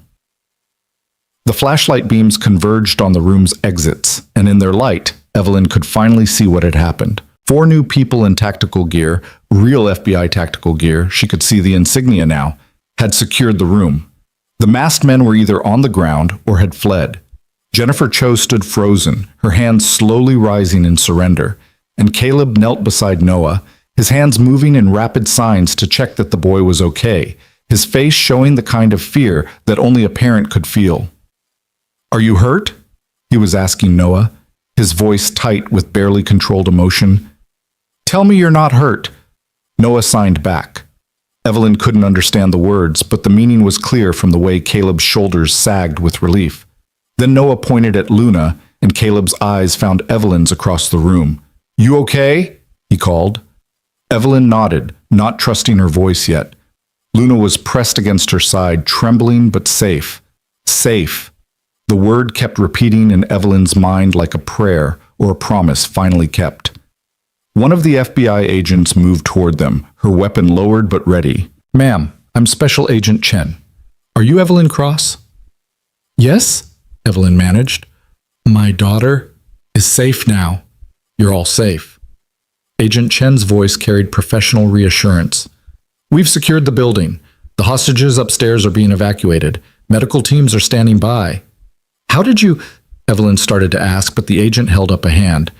"Mr. Moore contacted us before the communications blackout went into full effect. He identified himself as a former colleague and provided enough information to get us mobilized." She glanced at Caleb. "Though he left out the part about children being in immediate danger. We had to move faster than planned when we realized—" "I told you everything I knew when I knew it," Caleb interrupted, still holding on to Noah like he might disappear if he let go. "The children were moved to this location after I made the call. I didn't know until—" He stopped, jaw tight. "It doesn't matter. Is everyone upstairs okay?" One security guard with minor injuries, several people in shock, but no fatalities. Agent Chen's expression hardened.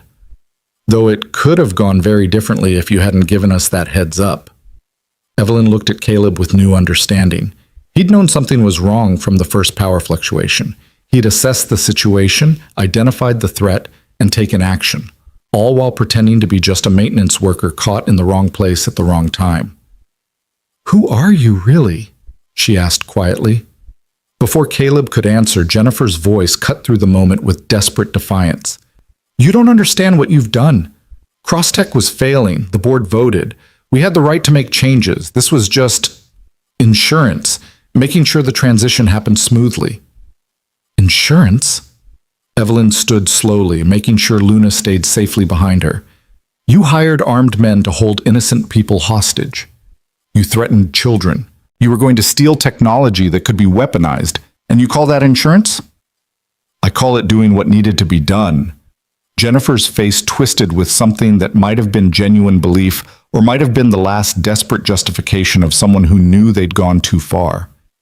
"You were going to destroy everything with your emotional leadership and your inability to make hard choices. Someone had to commit multiple felonies," Agent Chen interrupted. "Corporate espionage, kidnapping, conspiracy, assault on federal officers if we count the ones you tried to shoot when we breached. Ms. Cho, you have the right to remain silent. I suggest you start using it." As another agent moved to formally arrest Jennifer, Evelyn felt the adrenaline that had been keeping her upright begin to fade. Her legs went unsteady. She sank back down to the floor, and Luna immediately pressed close, small arms wrapping around her mother's neck. "I was so scared," Luna whispered against Evelyn's shoulder.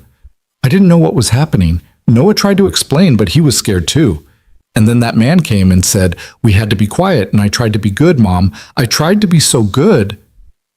"You were perfect," Evelyn said, her voice breaking on the words. "You were so brave, sweetheart. So brave."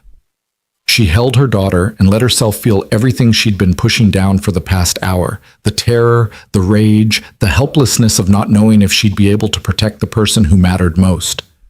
Let herself feel it and then, slowly, let it begin to drain away, replaced by the simple relief of Luna's heartbeat against her chest, solid and real and safe. Around them, federal agents secured the scene and began the work of processing what had happened. Evelyn heard them talking about the suspects who'd fled, about securing evidence, about interviewing witnesses. The professional machinery of law enforcement grinding into motion to make sense of chaos and assign consequences to choices.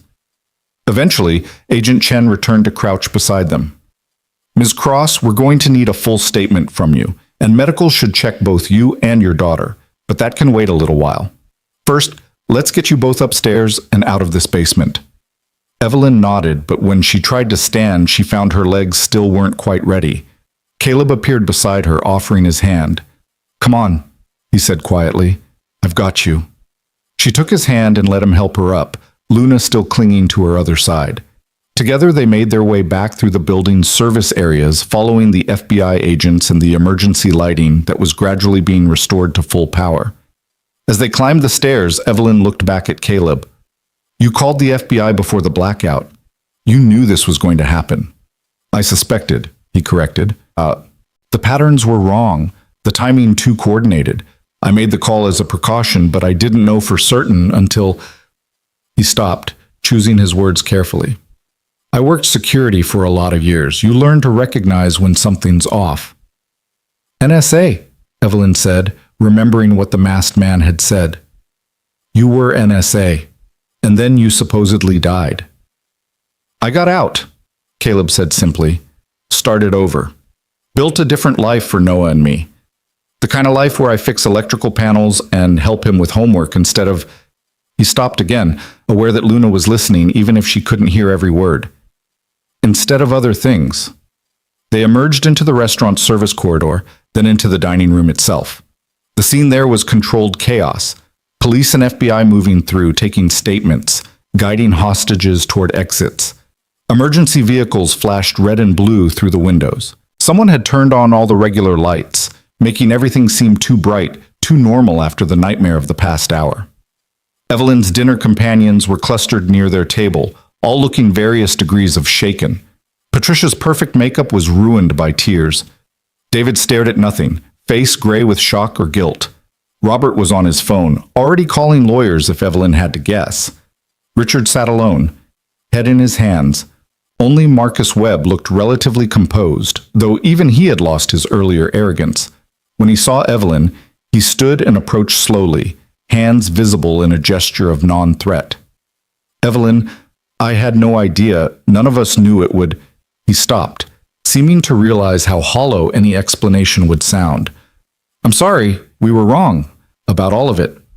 Evelyn looked at him, at all of them, and felt something shift in her chest. Not forgiveness. She wasn't ready for that, might never be ready, but a kind of cold clarity about what came next. The board vote, she said quietly. I want it reversed. Tonight. Or I walk away and you can explain to the shareholders why Crosstech's CEO quit in the middle of a federal investigation into corporate espionage orchestrated by your own board member. Marcus's face went very still. You're asking us to piss... I'm not asking. I'm telling you what's going to happen. Evelyn's voice carried the kind of steel that came from having survived something that should have broken her. You vote now. You vote unanimously to affirm my position as CEO, or I will burn this company to the ground on my way out. Your choice. She saw him calculating, weighing options, trying to find some angle that would let him maintain control. But they both knew she held every card that mattered. The FBI would be investigating everyone connected to tonight's events. The media would be ravenous for the story. And Crosstech's reputation, its very survival, would depend on showing stable leadership that could navigate the crisis rather than infighting that had enabled it. I'll make the calls, Marcus said finally. We can have an emergency board meeting convened within the hour. Good. Evelyn turned away from him, back to Luna, who'd been watching with wide eyes. Let's go outside, sweetheart. I think we've spent enough time in this building. They walked toward the exit, passing through rooms full of federal agents and shocked witnesses, until finally pushing through the front doors into cold December air that felt like absolution. Snow was falling harder now, covering the city in white that made everything look clean and new despite the violence and fear that had just unfolded. Luna tilted her face up to catch snowflakes, and for a moment she looked like just a child again. Not a hostage, not a pawn in corporate warfare, just an 8-year-old girl experiencing the simple joy of snow on her face. Caleb and Noah emerged behind them, and the boys immediately found each other, hands moving in rapid conversation as they processed what they'd survived together. Thank you, Evelyn said to Caleb, For everything. For protecting them. For calling the FBI. She stopped, not quite sure how to articulate what he'd done, the way he'd understood the situation and acted when she'd been too paralyzed by fear to see all the angles. "You don't need to thank me," Caleb said. Noah is everything to me. If something had happened to him," his voice roughened, "I would have burned that building down myself to get him out. So I understand what you were feeling, what you were willing to do." They stood together in the falling snow, two parents who'd survived something that should have destroyed them, watching their children sign to each other in a language of resilience and relief. And Evelyn felt something she hadn't felt in 6 months, maybe longer. A sense that she wasn't alone in this. That maybe she didn't have to be the CEO who never showed weakness, the mother who never admitted she needed help, the woman who carried everything herself because asking for support felt like failure. Inside the restaurant, she could see through the windows as Marcus Webb made phone calls, assembling the board for their emergency meeting. In a few hours, she'd have to face them again, have to be the CEO who demanded accountability and charted the path forward. But right now, in this moment, she was just a mother holding her daughter's hand while snow fell on Manhattan, and the worst night of her life finally came to an end. Or so she thought, until Agent Chen emerged from the building with an expression that made Evelyn's momentary peace evaporate. "Ms. Cross, we need to talk," the agent said. "We've been reviewing the security footage from before the communications blackout, and there's something you need to see." The snow that had seemed like absolution moments ago now felt like a curtain hiding something darker. Evelyn's hand tightened on Luna's, every protective instinct that had briefly relaxed now snapping back into full alert. Agent Chen's expression carried the weight of someone about to deliver news that would change everything. Again. "What did you find?" Evelyn asked, her voice steadier than she felt. "Not here." Agent Chen glanced at Luna, then at the crowd of police and media that was beginning to gather beyond the security perimeter. "Somewhere private. This involves the board vote, the leak that happened 6 months ago, and who was actually behind tonight's attack." Caleb stepped closer, positioning himself so that both children were partially shielded by his presence. "The kids have been through enough. Whatever you need to show Ms. Cross can wait until they're safe," Agent Chen agreed. "There's a command vehicle around the corner. Climate-controlled, secure. The children can wait there with one of our family liaison officers while we talk." Evelyn looked down at Luna, who was watching the exchange with the kind of careful attention that meant she was picking up on the tension even if she couldn't hear every word.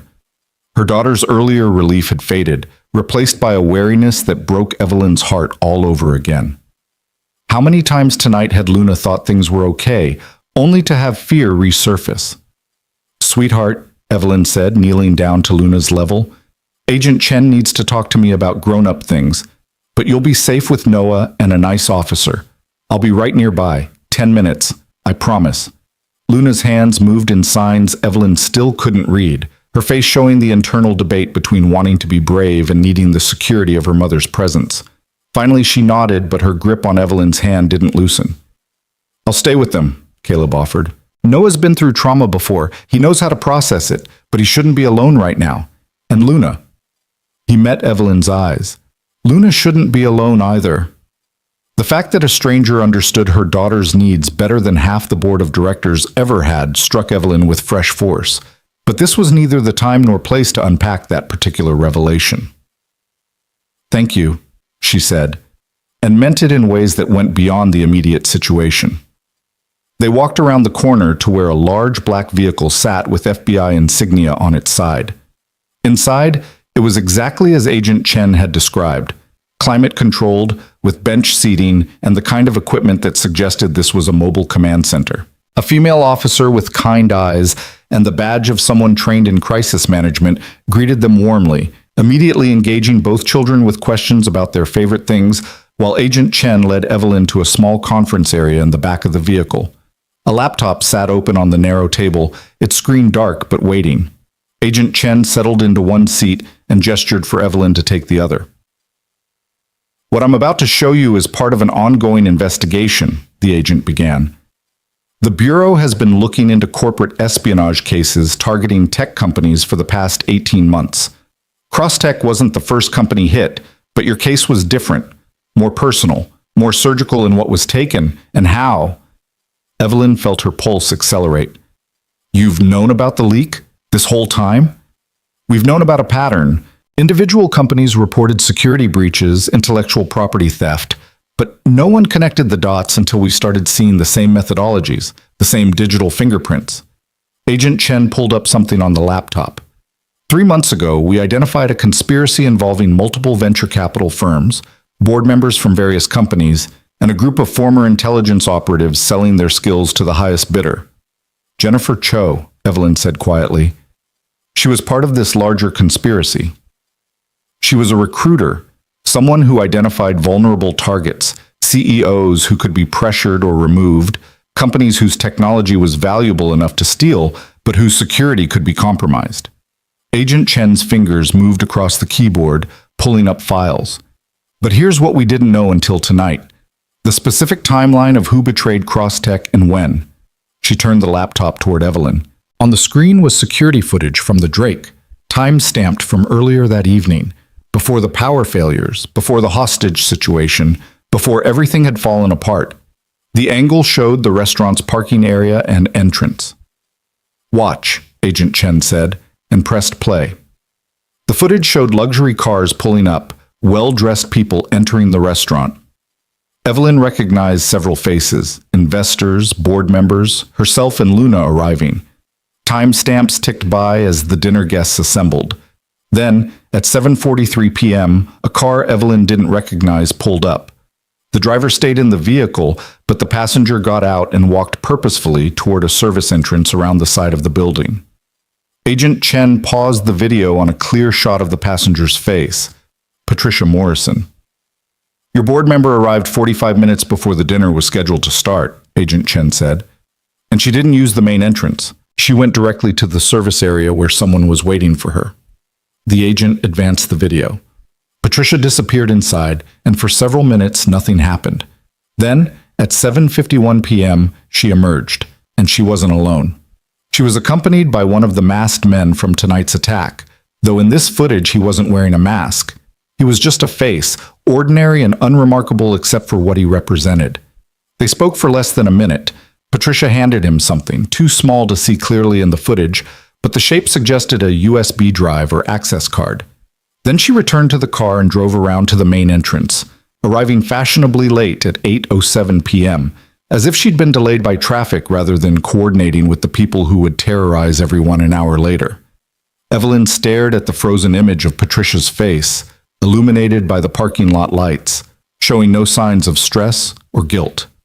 Just cold determination. She gave them access to the building's security systems, Evelyn said, the pieces falling into place with sickening clarity. That's why they could disable everything so completely. They had the codes, the overrides, everything they needed. That's our assessment, Agent Chen confirmed. But it gets worse. Keep watching. She advanced the footage again. At 8:15 p.m., another car arrived. This one Evelyn recognized immediately, Richard Blackwood's distinctive silver Mercedes. He parked but didn't immediately get out. Instead, he sat in the driver's seat for 3 full minutes, his phone pressed to his ear in an animated conversation. The video had no audio, but Evelyn didn't need to hear the words to read Richard's body language. This wasn't a man confirming dinner reservations. This was someone receiving information that made him angry, frustrated, maybe even frightened. Finally, Richard ended the call and entered the restaurant through the main entrance. Normal, expected, except now Evelyn was seeing it through a different lens. He knew, she whispered. He knew something was going to happen tonight. We believe so, but here's where it gets complicated. Agent Chen pulled up a different set of files, phone records, text messages, email chains. Richard Blackwood's communications show he was in contact with Jennifer Cho extensively over the past 3 months. They were planning the board coup, coordinating the investor pressure, setting up tonight's ambush. Then he's guilty. He's part of this. He's complicit in the corporate conspiracy, Agent Chen agreed. But the actual attack, the armed men, the hostage situation, the threats against your daughter, that wasn't part of his plan. Look at this. She pulled up a series of text messages from earlier in the day, exchanged between Richard and Jennifer. Richard, 3:47 p.m. Everything set for tonight. Board vote is locked. Evelyn will have no choice but to accept the COO position. Jennifer, 3:52 p.m. Good. Once she's sidelined, we can proceed with Phase 2. Richard, 3:53 p.m. What's Phase 2? You said tonight was just about the vote. Jennifer, 4:01 p.m. The vote is the foundation. Everything else builds from there. Trust me. Richard, 4:03 p.m. Jennifer, what exactly are you planning? No response to that last message. Richard had sent 3 more texts over the following hour, each more urgent, each unanswered. The last one, sent at 5:34 p.m., read, "If you're planning something beyond what we agreed, I need to know now. This can't blow back on any of us." He didn't know about the armed attack, Evelyn said slowly, processing this new information. He thought they were just going to force a board vote. Corporate pressure tactics, not armed hostage-taking and attempted theft of classified technology, Agent Chen finished. Which is why, when things started going wrong tonight, he looked more shocked than guilty. He'd helped create the situation, but Jennifer and her partners took it far beyond what he'd agreed to. Evelyn thought back to the dining room, to Richard's face when the lights first flickered. The confusion that had seemed genuine because it was genuine. He'd orchestrated a corporate coup but found himself trapped in something far more dangerous. Does that make him less guilty? She asked. He still conspired to remove me. He still helped set up tonight. No, it doesn't make him less guilty, but it does make him a potential witness against the people who are more guilty. Agent Chen's expression was carefully neutral. The Bureau is interested in the larger conspiracy, the network that's been targeting multiple companies, the intelligence operatives selling their services, the venture capitalists funding industrial espionage. Richard Blackwood could provide testimony that takes down that entire network. In exchange for what? A lighter sentence? Immunity? That's not my department. Prosecutors will make those decisions. But I'm telling you this because you deserve to know the full picture before you walk back into that restaurant and face your board. Agent Chen closed the laptop. Patricia Morrison is being arrested as we speak. She's facing federal charges that will likely put her away for decades. Jennifer Cho is in custody, and she's already trying to cut a deal, which means she'll implicate everyone she worked with. Your board is about to be decimated by the fallout from tonight. Evelyn sat back, trying to absorb the scope of what had unfolded. 6 months ago, someone had stolen Crosstech's intellectual property. She'd spent half a year hunting for the leak, suspecting everyone, trusting no one. And all along, the betrayal had come from the very people who were supposed to provide oversight and guidance, her own board of directors. David Chen, Evelyn said suddenly. He voted against me. Was he involved? Agent Chen pulled up another file. David Chen received significant investment from Jennifer Cho's firm shortly before he joined your board. We believe he was pressured into supporting the coup, but we haven't found evidence he knew about tonight's attack. He's cooperating with investigators now. So many betrayals, layered and complex. Some born of greed, some of coercion, some of simple moral weakness. And at the center of it all had been Evelyn, trying to lead a company while surrounded by people who'd decided she was the problem rather than their own corruption.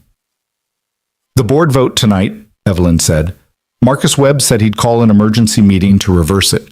But if Patricia's being arrested and Jennifer's in custody, the vote will be complicated by the arrests. But technically, you still have the board members who supported you originally, plus the ones who are now facing potential charges if they don't cooperate with investigators. Agent Chen's smile was thin. I suspect you'll find them much more amenable to affirming your leadership. It was a victory built on rubble and ashes. Evelyn would keep her position as CEO, but the company she led would be damaged by scandal, investigated by federal authorities, viewed with suspicion by investors and partners who'd wonder how much of Crosstech's leadership had been compromised. And yet somehow, it felt like the right outcome. Better to rebuild from a foundation of truth, however painful, than to continue building on lies and betrayal. There's one more thing, Agent Chen said, her tone shifting to something more personal. Your daughter. Tonight, when things got dangerous, she did something remarkable. Evelyn's breath caught. What do you mean? The agent pulled up another video file, this one from the security camera in the break room where Luna and Noah had been held initially before they'd been moved to the sub-basement. The footage showed both children sitting together, Luna's hands moving in rapid conversation with Noah. This was about 15 minutes before the FBI breach, Agent Chen explained. One of the guards was in the room with them, his weapon visible. Watch what Luna does. In the video, Luna suddenly stood up and walked directly toward the armed guard. Evelyn's heart clenched seeing her daughter approach danger so deliberately. The guard said something, warning her back probably, but Luna kept signing, her hands moving in gestures that were clearly meant to communicate. The guard looked confused, frustrated. He gestured for Luna to sit back down, but Luna shook her head and continued signing, more emphatic now. Finally, Noah stood and spoke. Evelyn could see his mouth moving, though there was no audio. Whatever Noah said made the guard's expression change from irritation to something else. He lowered his weapon slightly and pulled out his phone, typing something. A moment later, he showed the phone to both children, and Luna's face lit up with an expression of triumph. "What happened?" Evelyn asked, transfixed by the footage. "Your daughter told Noah to tell the guard that she had a medical condition, that she was diabetic and needed her insulin pump checked regularly or she could have a seizure." Agent Chen's voice carried a note of admiration. It wasn't true, obviously, but the guard believed it because Noah sold it so convincingly. He typed a message to his partners asking what to do about a medical emergency with one of the hostages. And that message was intercepted by our team when we were monitoring communications from the building. It gave us crucial information about where the children were being held, and that at least one guard was uncertain enough to question orders. Agent Chen paused. "Your daughter is 8 years old and she manufactured a tactical advantage that helped save lives tonight. She's remarkable." Evelyn felt tears burn behind her eyes for the first time since this nightmare had begun. Luna, quiet, accommodating Luna, who'd learned to make herself small in a world that didn't always know how to include her, had found a way to fight back when it mattered most, had used her intelligence and courage to create an opening that helped end the siege. "I need to go to her," Evelyn said, standing abruptly. "I need to tell her. She needs to know her mother is safe and proud of her," Agent Chen agreed, standing as well. "The emergency board meeting is being convened in a conference room at the FBI field office downtown. You'll need to attend, but you have time. Take care of your daughter first. The corporate politics can wait another hour." They exited the small conference area and returned to where Luna and Noah sat with Caleb and the family liaison officer. Both children were drawing on paper the officer had provided. Luna's drawing showed a building with people inside, stick figures holding hands in a way that suggested safety rather than captivity. Processing through art, what words couldn't quite capture. When Luna saw Evelyn, she dropped the crayon and ran into her mother's arms with the kind of desperate relief that children show when they've been brave for as long as they can stand but can finally be small and scared again. "I'm so proud of you," Evelyn whispered into Luna's hair. "Agent Chen told me what you did, how you helped. You were so smart, sweetheart, so brave." Luna pulled back far enough to look at her mother's face, searching for something. "I remembered," she said, her voice soft. "You always tell me that being deaf doesn't make me less. It just makes me different. And different can be strong." Evelyn had said those words 100 times, trying to build her daughter's confidence, trying to counter the world's tendency to see disability as deficit. But she'd never truly understood that Luna had internalized them, had made them part of her identity in ways that would give her courage when she needed it most. "Different is strong," Evelyn repeated, "and you are the strongest person I know." Caleb approached, Noah at his side. "The FBI is offering protective detail for the next few days while they round up the rest of the conspirators. I'd recommend taking it, for both of you." "What about you and Noah?" Evelyn asked. "We're used to staying off the grid. It's been our life for 3 years." Caleb's smile was rueful. "Though after tonight, my cover as a simple maintenance worker is pretty thoroughly blown. Might be time to rethink our approach." Noah signed something, and Caleb's expression softened. He translated for Evelyn and Luna's benefit. He says he's glad Luna was with him, that she made being scared less lonely. Luna's hands moved in response, and this time Evelyn recognized a few of the signs, friend and brave, and what might have been thank you. Noah grinned and signed back, and for a moment they were just two kids who'd survived something terrible together and found friendship in the survival.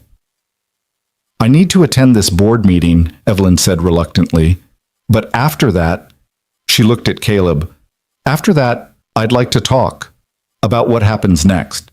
For Crosstech, but also, she glanced at Luna and Noah, at the easy way they communicated, at the gap in her own ability to connect with her daughter. I need to learn, really learn, not just basic signs, but the language, the culture, everything I should have learned years ago.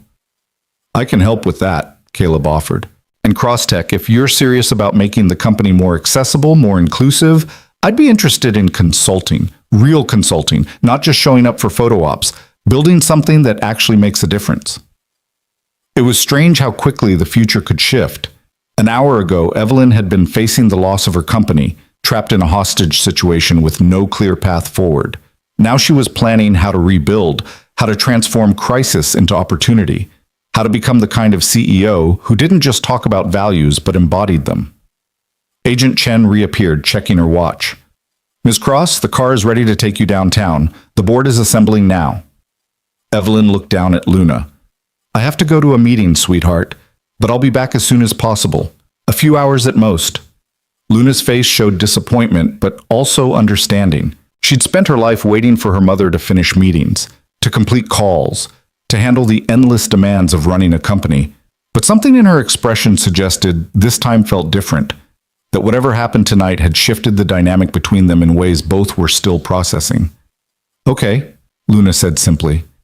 Then her hands moved and she spoke and signed simultaneously. I love you, Mom. It was the first time Evelyn had seen her daughter choose to sign something she could have just spoken. A deliberate choice to use both languages, to embrace all of who she was. I love you too, Evelyn said, and tried to mirror the sign Luna had made, her hands clumsy and uncertain, but attempting. Luna smiled, genuinely smiled, and corrected her mother's hand position slightly.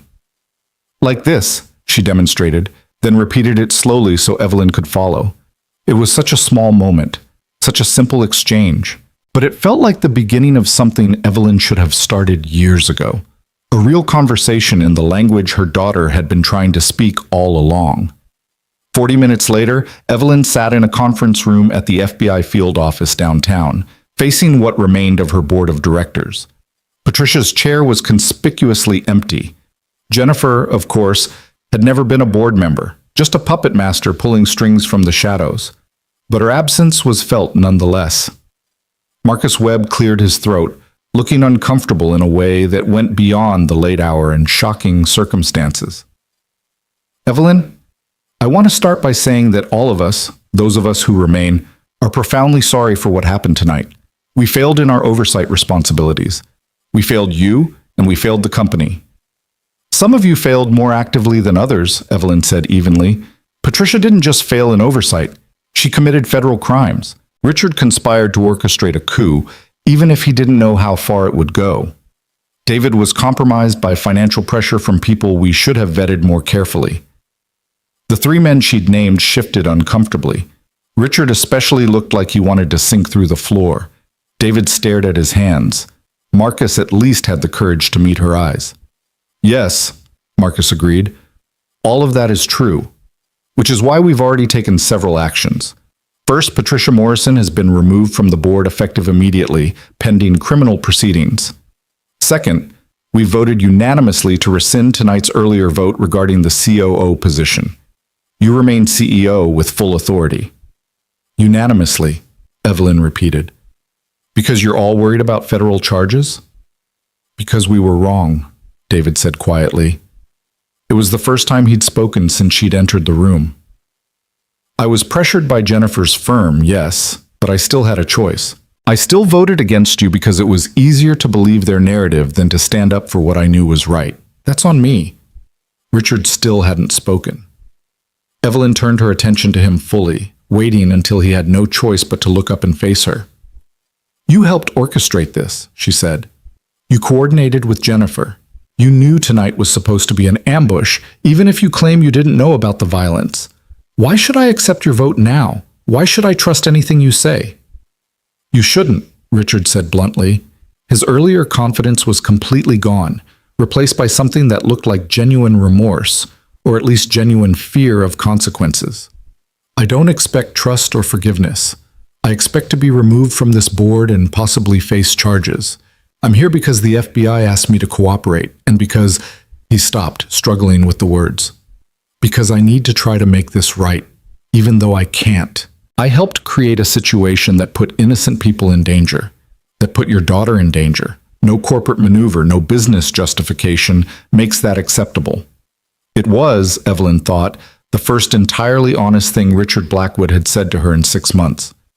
The FBI has offered me a deal, Richard continued, testimony against the larger conspiracy in exchange for reduced charges. I'm going to take it, but I'm also resigning from the board effective immediately. Crosstech deserves better leadership than I provided. David? Evelyn turned to the newest board member. What about you? I'd like to stay, David said carefully. I'd like the chance to actually provide the kind of oversight and support the board is supposed to provide. But I understand if you want me gone. I'll resign if that's your decision. Evelyn considered. David had been compromised, but he hadn't been actively malicious. He'd been weak, not evil. And everyone deserved a chance at redemption, though whether he'd earn it remained to be seen.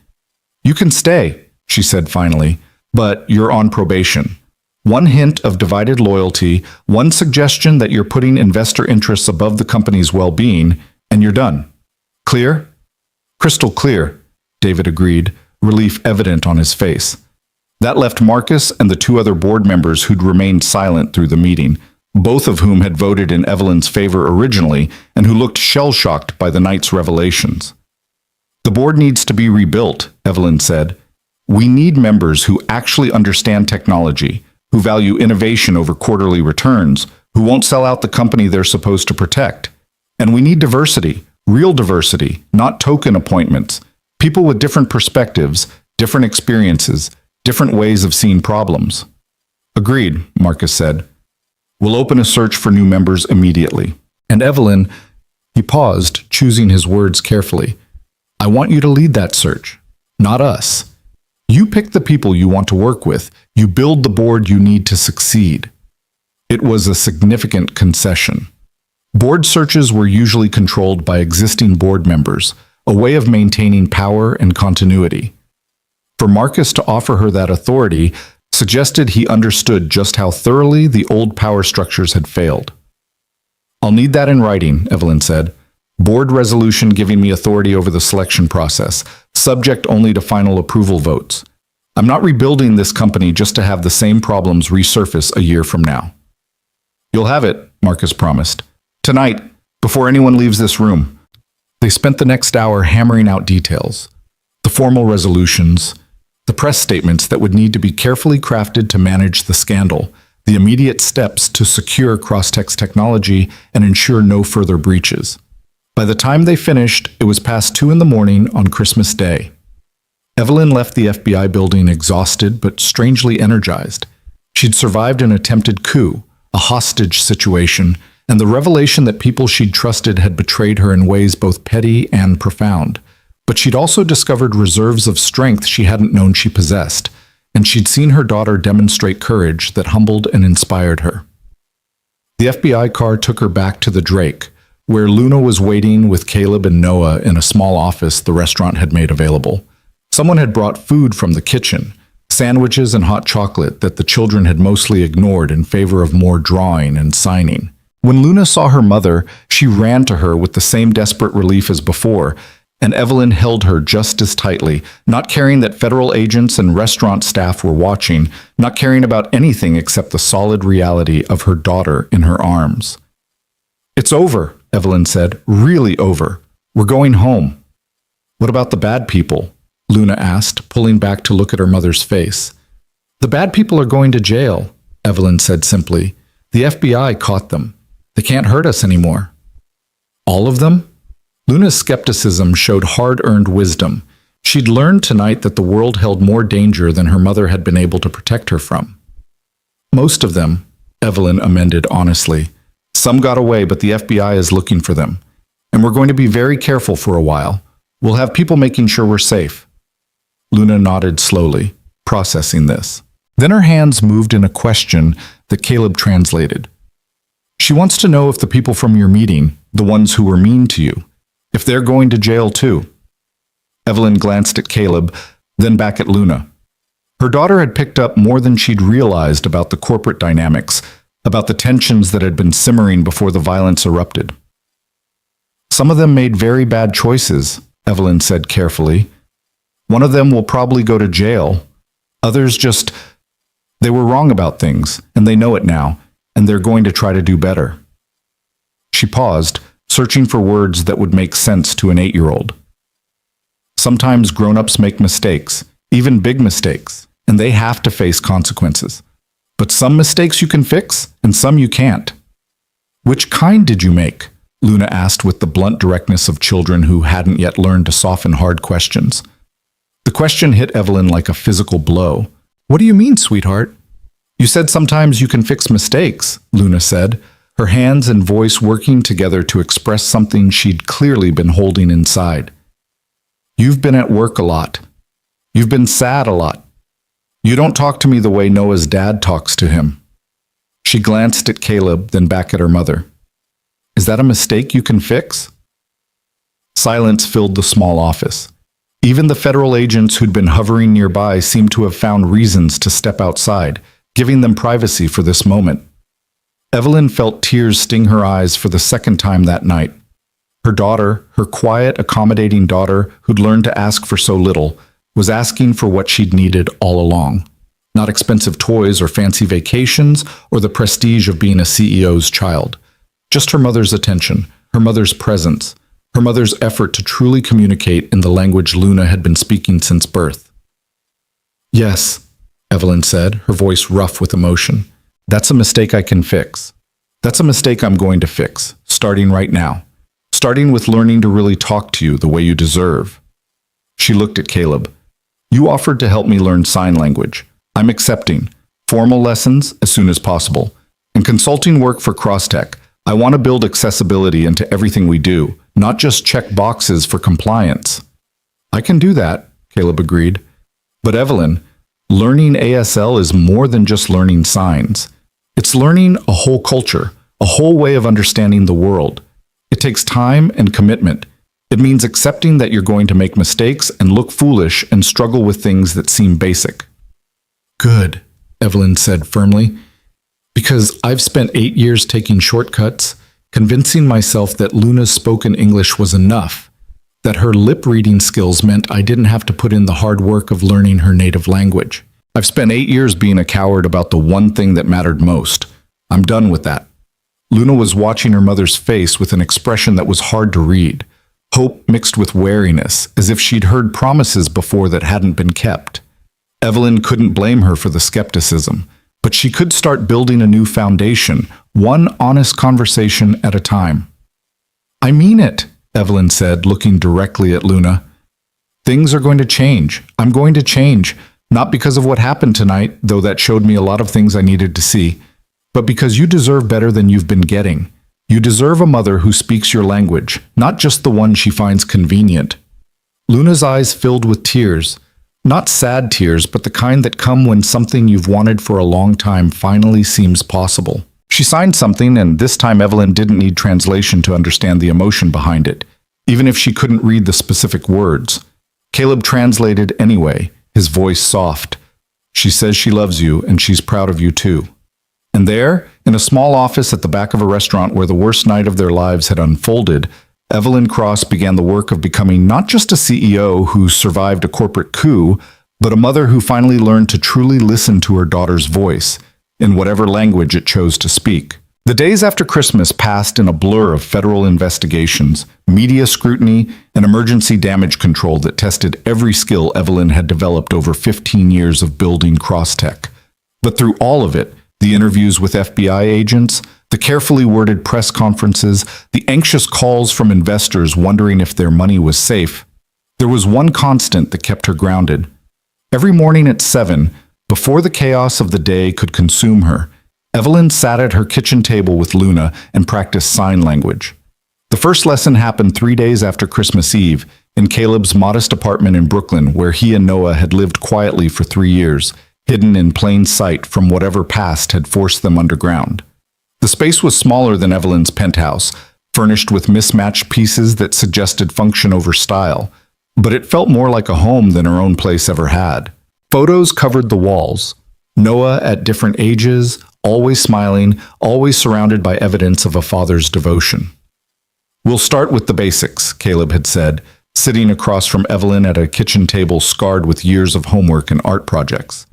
Luna and Noah were in the living room, Noah teaching Luna some kind of card game that required no spoken words at all. The alphabet, common phrases, household vocabulary. "But I want you to understand something first." He'd looked at her with an intensity that suggested this was more important than any corporate strategy she'd ever learned. Sign language isn't just English translated into hand shapes. It's its own language, with its own grammar, its own idioms, its own way of expressing concepts that don't always have direct English equivalents. You're not learning a code. You're learning a worldview. Evelyn had nodded, feeling the weight of years of missed opportunities pressing down on her shoulders. "I understand, or I'm beginning to." "Good. Because Luna will know if you're just going through the motions to check a box. Kids always know." Caleb's hands had begun to move, forming shapes that flowed together like music. "This is learn. This is patience. This is together. Those three concepts. That's what we're starting with." Now, 2 weeks into the new year, Evelyn could fingerspell her way through simple sentences, could follow basic conversations if people signed slowly enough, could feel her brain literally rewiring itself to process visual information as language rather than just gesture. It was humbling and frustrating and occasionally made her want to throw her practice materials across the room when she couldn't master a concept that Luna had understood instinctively at 3 years old. But every time she successfully signed a complete thought and saw her daughter's face light up with understanding, it felt like a small miracle. "You're getting better," Luna said one morning, watching her mother practice the signs for different emotions. "Your hand shapes are clearer. You're not thinking so hard about each movement." "I'm trying," Evelyn said, then switched to sign, her hands forming the words carefully. "I want to talk with you, not at you." Luna's smile was reward enough for all the hours of practice, all the cramped fingers and mental exhaustion. "You are talking with me, finally." The finally carried no accusation, just simple truth, and Evelyn accepted it as the grace it was, her daughter's willingness to meet her halfway, to celebrate progress rather than dwelling on what had been missing for so long. Crosstech's recovery was slower and more complicated. The media had pounced on the Christmas Eve hostage situation with the kind of feeding frenzy that came from having all the elements of a perfect scandal: corporate espionage, board-level conspiracy, armed criminals, a dramatic FBI rescue. Evelyn's face was plastered across business news for 2 solid weeks, analysts debating whether she could possibly survive as CEO or whether the taint of scandal would force her out regardless of her innocence. The stock price had plummeted initially, dropping 30% in the first trading day after news broke. Investors panicked, called emergency meetings, demanded explanations for how their due diligence had failed to catch board members who were actively sabotaging the company. But then something unexpected happened. The details of what Luna had done, how an 8-year-old deaf girl had helped the FBI locate hostages and create tactical advantages, leaked to the press. Not from Evelyn, who'd been fiercely protective of her daughter's privacy, but from someone at the Bureau who apparently thought the story was too inspiring to keep quiet. The narrative shifted. Instead of embattled CEO nearly loses company to internal coup, the headlines became CEO's daughter shows extraordinary courage during hostage crisis.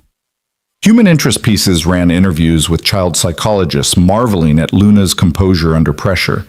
Disability rights advocates held her up as an example of how deaf children were capable of remarkable things when given the chance to thrive.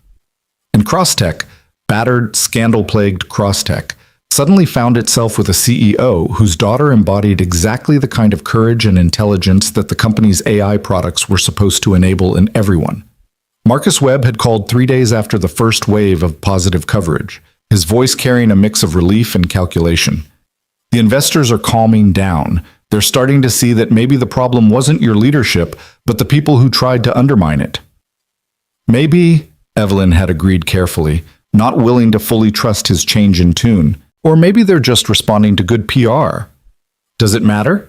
Either way, you've got breathing room to implement the changes you want. Marcus had paused, then added, "For what it's worth, Evelyn, I'm genuinely sorry.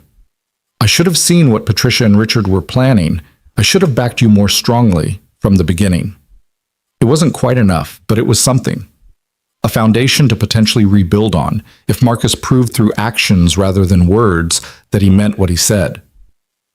The search for new board members became Evelyn's priority once the immediate crisis stabilized. She'd meant what she said about wanting diversity, not just demographic diversity, though that mattered, but diversity of thought and experience. She wanted board members who'd built things rather than just invested in them, who understood that real innovation required risk and patience, who wouldn't panic at the first sign of trouble. And she wanted at least one board member who understood disability not as a liability to be managed, but as a different way of experiencing and navigating the world.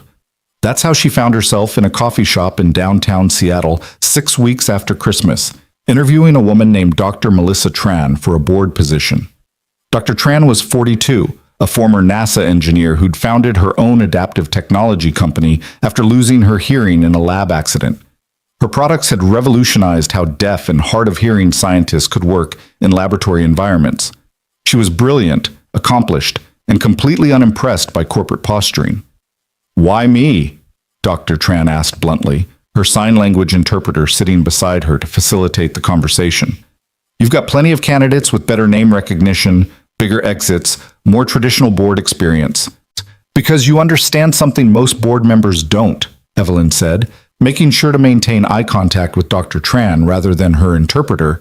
The way Caleb had taught her was respectful. "You understand that accessibility isn't a charity initiative or a compliance requirement. It's a design philosophy that makes products better for everyone." Dr. Tran's eyebrows rose slightly. "That's a nice pitch. Do you actually believe it, or is this damage control after the media coverage of your daughter?" Evelyn appreciated the directness. She was tired of people who danced around hard questions.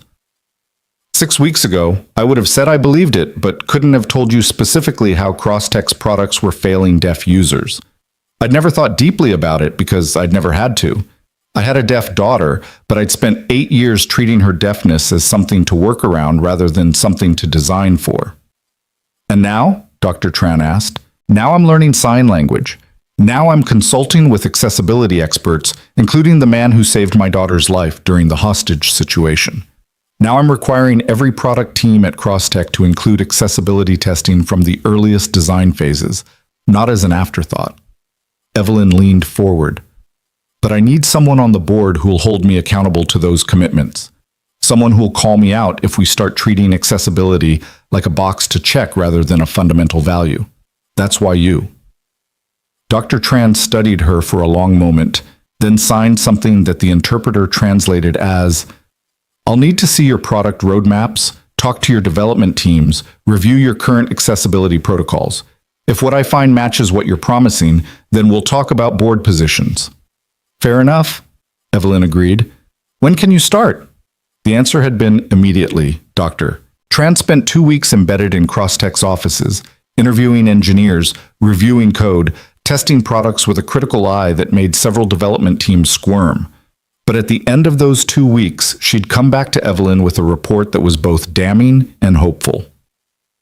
"Your current products are mediocre at best from an accessibility standpoint," Dr. Tran had said bluntly during her exit interview.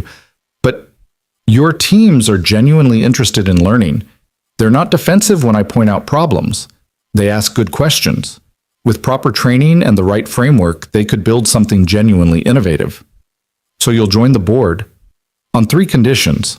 First, I want budget authority for accessibility initiatives, not subject to approval from board members who think it's a waste of money. Second, I want Crosstech to hire at least 5 deaf or hard-of-hearing engineers within the next 6 months, not in some separate accessibility department, but integrated into core product teams. Third, I want your daughter to come speak to the company." The third condition had surprised Evelyn. "Luna, she's 8 years old. She's 8 years old and she understood how to create tactical advantages in a life-threatening situation. That's the kind of thinking your engineers need to see. How people who navigate the world differently develop different problem-solving approaches." Dr. Tran had smiled slightly. "Besides, if you're serious about building accessibility into your culture, starting with the CEO's daughter, showing she's not something to be hidden away, sends a powerful message. Evelyn had needed to think about that one. Luna had already been thrust into the spotlight more than any child should be. The media attention had been intense and sometimes invasive. Reporters trying to get photos. Other parents either treating Luna like an inspiration porn curiosity or avoiding play dates because they were uncomfortable with her deafness. But when Evelyn had asked Luna about it, sitting at their kitchen table during one of their morning sign language practices, spelling out the question carefully because she didn't yet know all the signs for abstract concepts, Luna had surprised her. "I want to do it," Luna had said, her hands and voice working together. "I want people to know that being deaf is okay, that I'm not broken or sad, that I'm just me."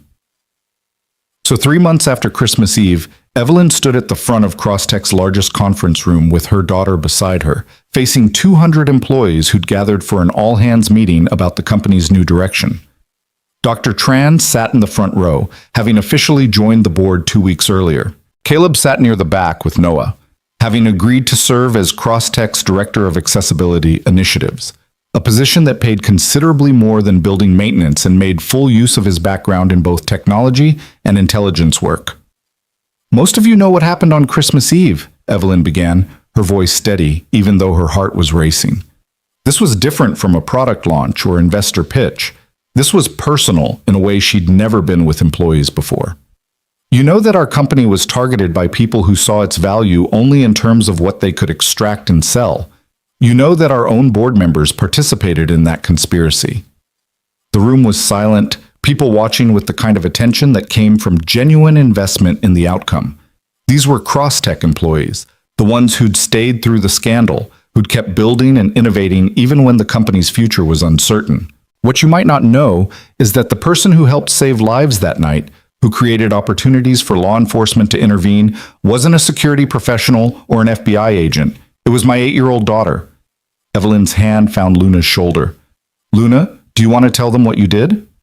Luna stepped forward, and Evelyn saw her daughter take a breath, gathering courage the way she'd seen Luna do before any challenging situation. Then Luna began to sign and speak simultaneously, telling the story of how she'd recognized the guard's uncertainty, how she'd worked with Noah to create a false medical emergency, how she'd understood that information was a weapon even when you had no physical power. The employees listened raptly. Some of them had tears in their eyes. Many were seeing sign language used in this setting for the first time, watching how Luna's hands created meaning that was as clear and precise as any spoken word. When Luna finished, she looked up at her mother uncertainly, as if worried she'd said too much or not enough. Evelyn squeezed her shoulder and signed "perfect" before turning back to the employees. "Luna taught me something that night," Evelyn continued. "She taught me that my greatest weakness as a CEO wasn't the board conspiracy or the security breach or any of the corporate failures we've been analyzing for months. My greatest weakness was that I'd spent 8 years treating my daughter's deafness as something to accommodate rather than something to learn from." She paused, making sure she had everyone's attention. "I built a technology company while being unable to communicate with my own daughter in her native language. I talked about innovation while ignoring the innovative ways deaf people navigate a world that wasn't designed for them. I claimed to value diverse perspectives while surrounding myself with people who all thought exactly like me." Dr. Tran was nodding at the front row. Caleb had a small smile on his face. Luna was watching her mother with an expression that was part pride, part hope. "That changes today," Evelyn said firmly. Crosstech is going to become a company that doesn't just talk about accessibility, but embeds it into everything we do. Every product, every feature, every design decision will include input from people with different abilities, different perspectives, different ways of experiencing technology. Not because it's good PR or because regulations require it, but because it makes us better at what we do. She outlined the specific initiatives they were launching: mandatory accessibility training for all employees, partnerships with deaf universities and schools to build a talent pipeline, design reviews that included disabled users from the earliest stages, a commitment to hiring at least 20% of their workforce from underrepresented disability communities within 2 years. "Some of you are probably thinking this sounds expensive," Evelyn acknowledged, "that focusing on a minority of users will slow down development or complicate our roadmaps. But I'm going to challenge that thinking. The features that make our products accessible to deaf users also make them better for people in noisy environments, for people who prefer visual interfaces, for people who multitask. The approaches that work for wheelchair users also improve navigation for people with strollers or luggage. Universal design isn't a burden, it's an opportunity. The questions that followed were thoughtful, engaged, occasionally skeptical in the way that engineers are skeptical of anything that sounds too idealistic. But Evelyn answered them honestly, acknowledging when she didn't have all the solutions, bringing in Dr. Tran and Caleb to provide technical details she couldn't yet speak to with authority. And through all of it, Luna stood beside her mother, sometimes signing responses when the questions were directed at her, sometimes just being present as living proof that different didn't mean less. After the all-hands meeting ended, after most employees had returned to their desks or left for the day, a young woman approached Evelyn hesitantly. She looked to be in her mid-20s, dressed in the kind of jeans and tech company t-shirt that marked her as an engineer.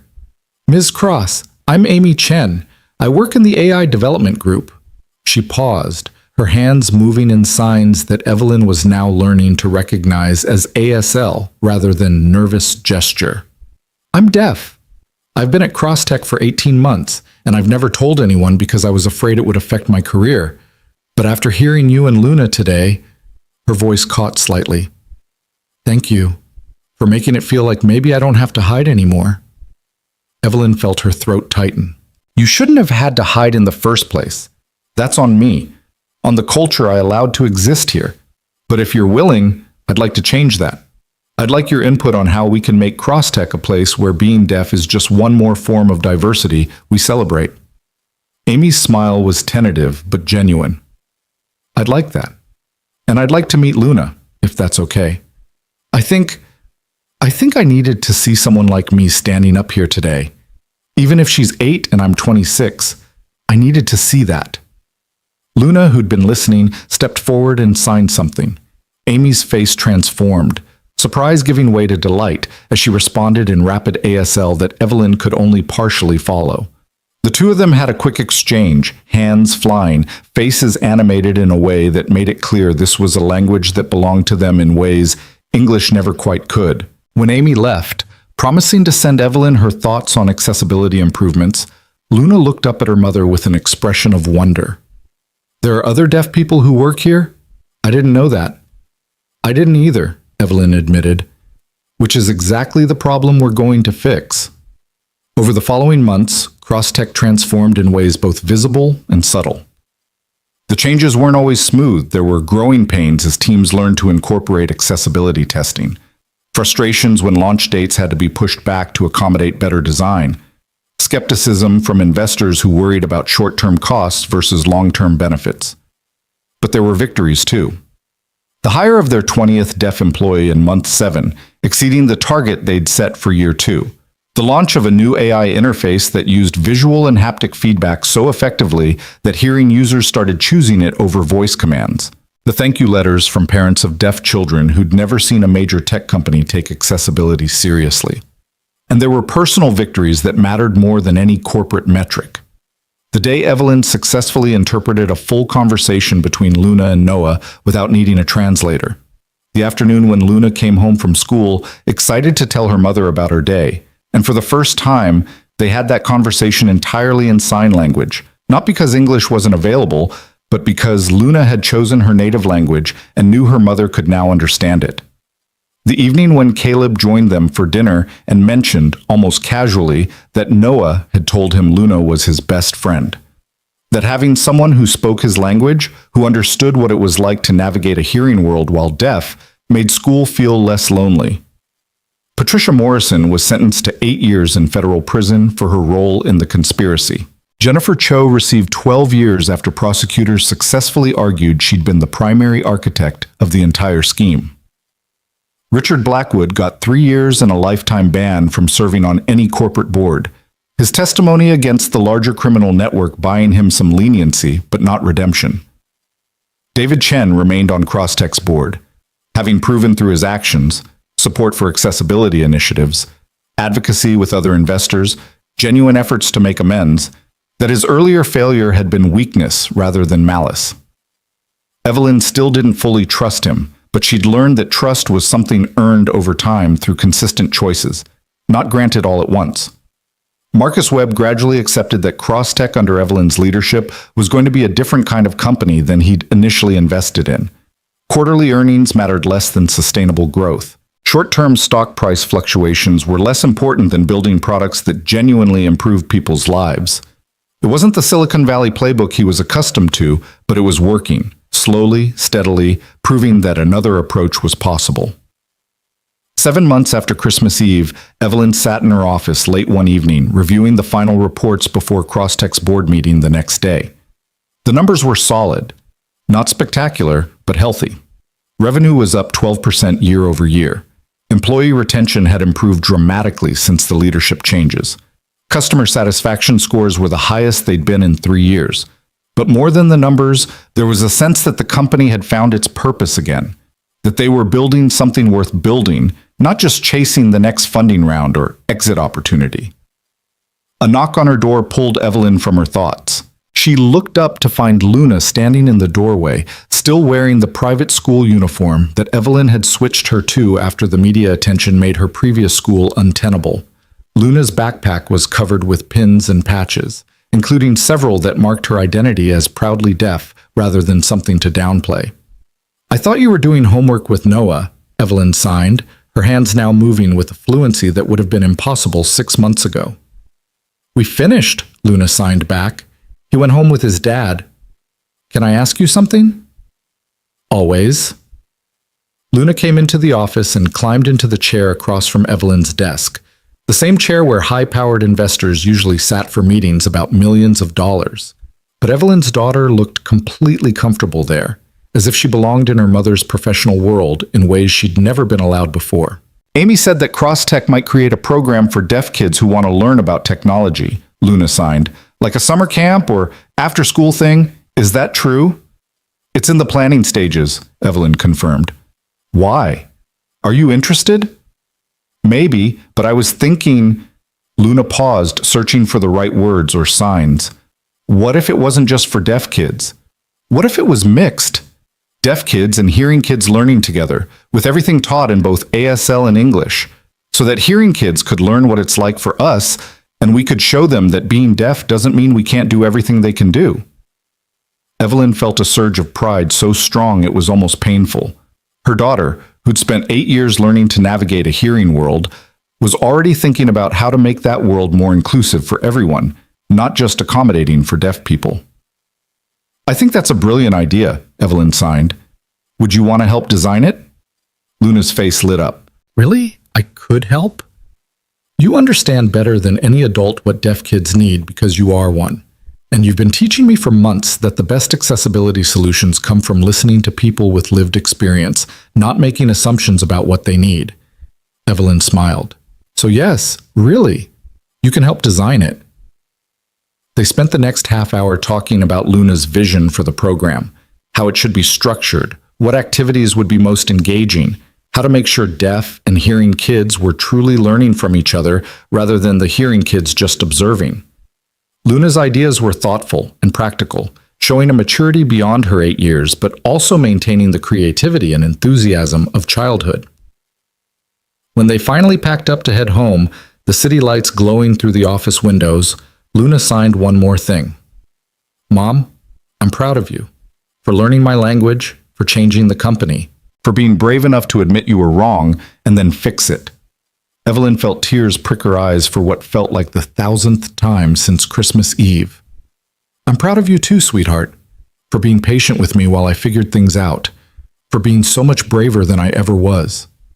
They took the elevator down to the parking garage where Evelyn's driver waited. Security protocols were still in place even months later, though they felt less like constraints and more like reasonable precautions. As they drove through Manhattan toward their apartment, Luna signed about her day, about Noah's latest project, about a book she was reading for school. And Evelyn understood every word. Not just the literal signs, but the subtext, the emotions, the full richness of her daughter's thoughts expressed in the language that had always been her first and most natural way of communicating. The apartment was quiet when they arrived, the kind of peaceful quiet that came from two people who were comfortable in each other's presence. They made dinner together, Luna helping in ways she never had before, now that they could actually have conversations while cooking, rather than Evelyn barking instructions that Luna had to lip read while watching pots and cutting boards.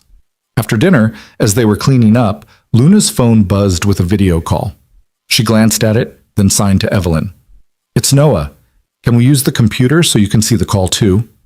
They settled on the couch with Evelyn's laptop, and soon Noah's face filled the screen, signing enthusiastically about something that had happened in his science class. Luna responded with equal animation, and Evelyn watched the conversation flow between them, two children who'd survived something terrible together and found friendship that transcended the trauma. Caleb appeared behind Noah briefly, waving hello to Evelyn before disappearing again to give the kids privacy.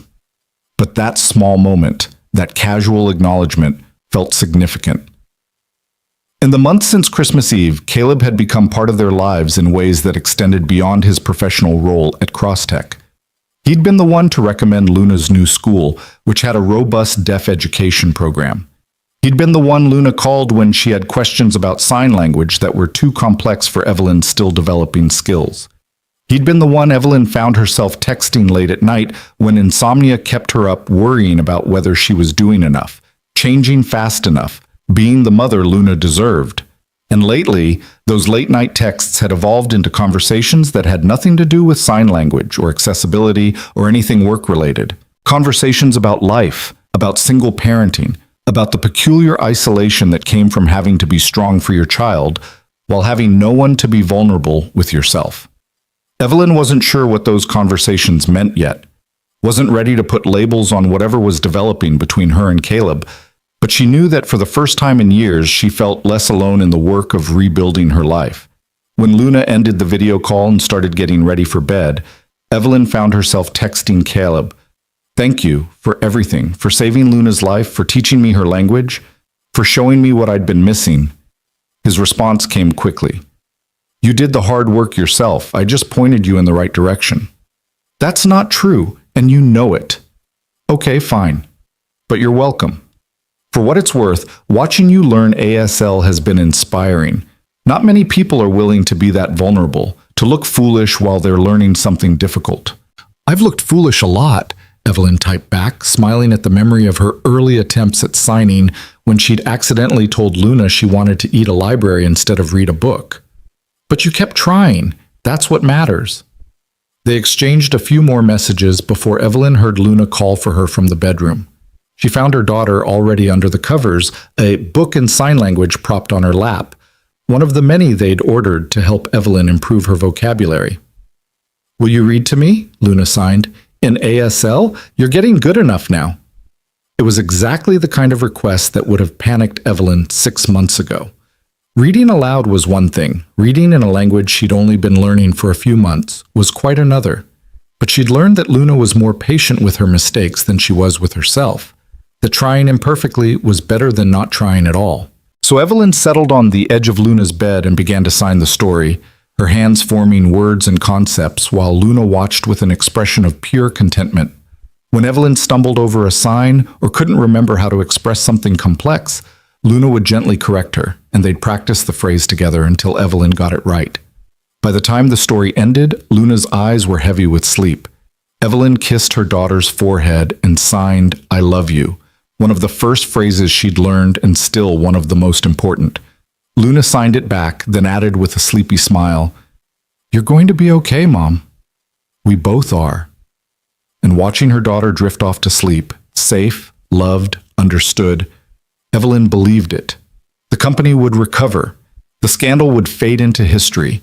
The board would stabilize with new members who actually understood what Crosstech was meant to be. But none of that mattered as much as this. Her daughter falling asleep knowing her mother could finally hear her, even in silence. Evelyn turned off the light and walked back to her own room, where her phone showed another message from Caleb. "Noah just told me that Luna is the bravest person he knows. I think he might be right." "She learned it from necessity," Evelyn typed back, "from having to navigate a world that wasn't built for her." "Maybe. But she also learned it from watching her mother rebuild an entire company because she refused to accept that good enough was actually good enough. You're braver than you give yourself credit for." Evelyn sat on her bed, staring at those words, feeling something shift in her chest. For so long, she'd defined courage as never showing weakness, never admitting fear, never letting anyone see that she didn't have all the answers. But Christmas Eve had shattered that definition, had shown her that real courage looked more like vulnerability, like asking for help, like admitting failure, like being willing to start over from scratch when you realized you'd been doing something fundamentally wrong. She typed one more message to Caleb. Coffee sometime? Just us. No kids. No work talk. I'd like to say thank you properly. The 3 dots indicating he was typing appeared, then disappeared, then appeared again. Finally, I'd like that. Tomorrow? Tomorrow, Evelyn confirmed. She put her phone down and looked around her bedroom, tastefully decorated, perfectly organized, as impersonal as a hotel room despite having lived here for 3 years. Maybe it was time to change that too. Time to make this place feel like a home, where Luna could put up her artwork without worrying about ruining the aesthetic, where friends could come over without everything needing to be perfect first. Time to stop treating her life like a corporate presentation that needed to impress investors and start treating it like something messy and real and worth fully inhabiting. The next morning, Evelyn and Luna had their usual sign language practice over breakfast, but this time Luna taught her mother the signs for hope, future, and together, 3 concepts that felt appropriate for where they were heading. Then Evelyn dropped Luna at school, watching her daughter run toward Noah with the kind of unself-conscious joy that came from having a friend who truly understood you. The Crosstech board meeting went better than expected. Dr. Tran presented data showing that their accessibility initiatives were already starting to differentiate them in the market, attracting customers who'd never considered their products before. Marcus acknowledged that the approach was working, even if it wasn't what he'd originally envisioned. David made a formal motion to allocate additional resources to the deaf youth program Luna had proposed, and it passed unanimously. And when Evelyn left the office that evening to meet Caleb at a quiet cafe in Brooklyn, she felt lighter than she had in years. Not because everything was perfect. Crosstech still had challenges to navigate, and parenting Luna through the aftermath of trauma was an ongoing process that required patience and professional support. But because she was finally moving in the right direction, finally building something sustainable, rather than just fighting fires and pretending everything was under control. Caleb was already at the cafe when she arrived, 2 cups of coffee on the table and an expression that suggested he was as nervous as she was about this meeting. They sat across from each other, and for a long moment neither of them spoke, just shared that peculiar awareness that comes when you realize a relationship is shifting from one category into another. So, Caleb said finally, no kids, no work talk. What does that leave us? Evelyn smiled. Us, I suppose. Who we are when we're not being CEO or accessibility director or parents. Just 2 people who met on the worst night of our lives and somehow ended up here. Sounds like the beginning of a complicated story, Caleb observed. Most good stories are complicated, Evelyn countered. The simple ones usually aren't worth telling. They talked for 2 hours, about Caleb's past with the NSA and why he'd chosen to disappear, about Evelyn's journey from coding in her apartment to running a billion-dollar company, about the peculiar challenges of single parenting and the way trauma could either break families apart or forge them into something stronger. They talked about Luna and Noah and the friendship between 2 kids who'd found each other in darkness and chosen to be light for one another. And somewhere in that conversation, as winter afternoon faded into evening and the cafe began to fill with people coming in from the cold, Evelyn realized she was happy. Not the shallow happiness that came from closing a good deal or seeing positive earnings reports, but the deep contentment that came from being exactly where she was supposed to be, with someone who understood both her strengths and her failures. I don't know where this goes, Evelyn admitted as they were leaving. I don't have a strategic plan for whatever this is. Good, Caleb said, because the best things in life don't follow strategic plans. They just unfold, one honest conversation at a time. They walked out into the January cold together, and Evelyn felt the future opening up in ways she hadn't imagined possible 7 months ago. Crosstech would continue evolving into the kind of company she'd always wanted to build. Luna would grow up knowing her mother truly saw her, truly spoke her language, truly valued who she was. And maybe, just maybe, Evelyn would learn that success wasn't about never needing help, but about having the courage to accept it when it was offered.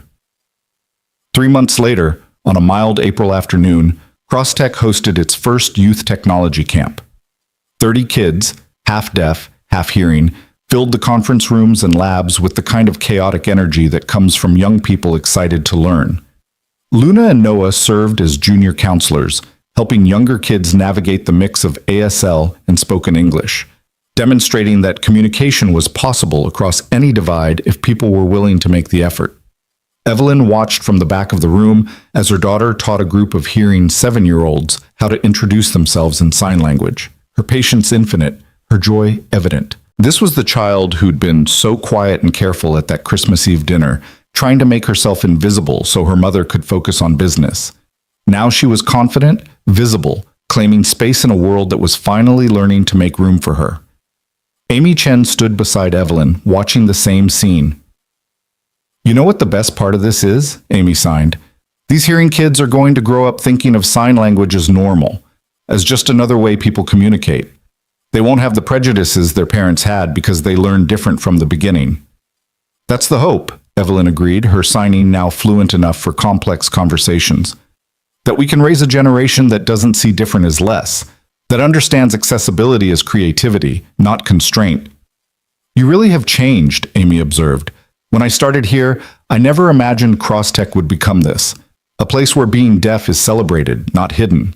"I'm still learning," Evelyn said honestly, "still making mistakes, still discovering blind spots I didn't know I had. But I'm committed to the work, to listening to people like you and learning what I don't know."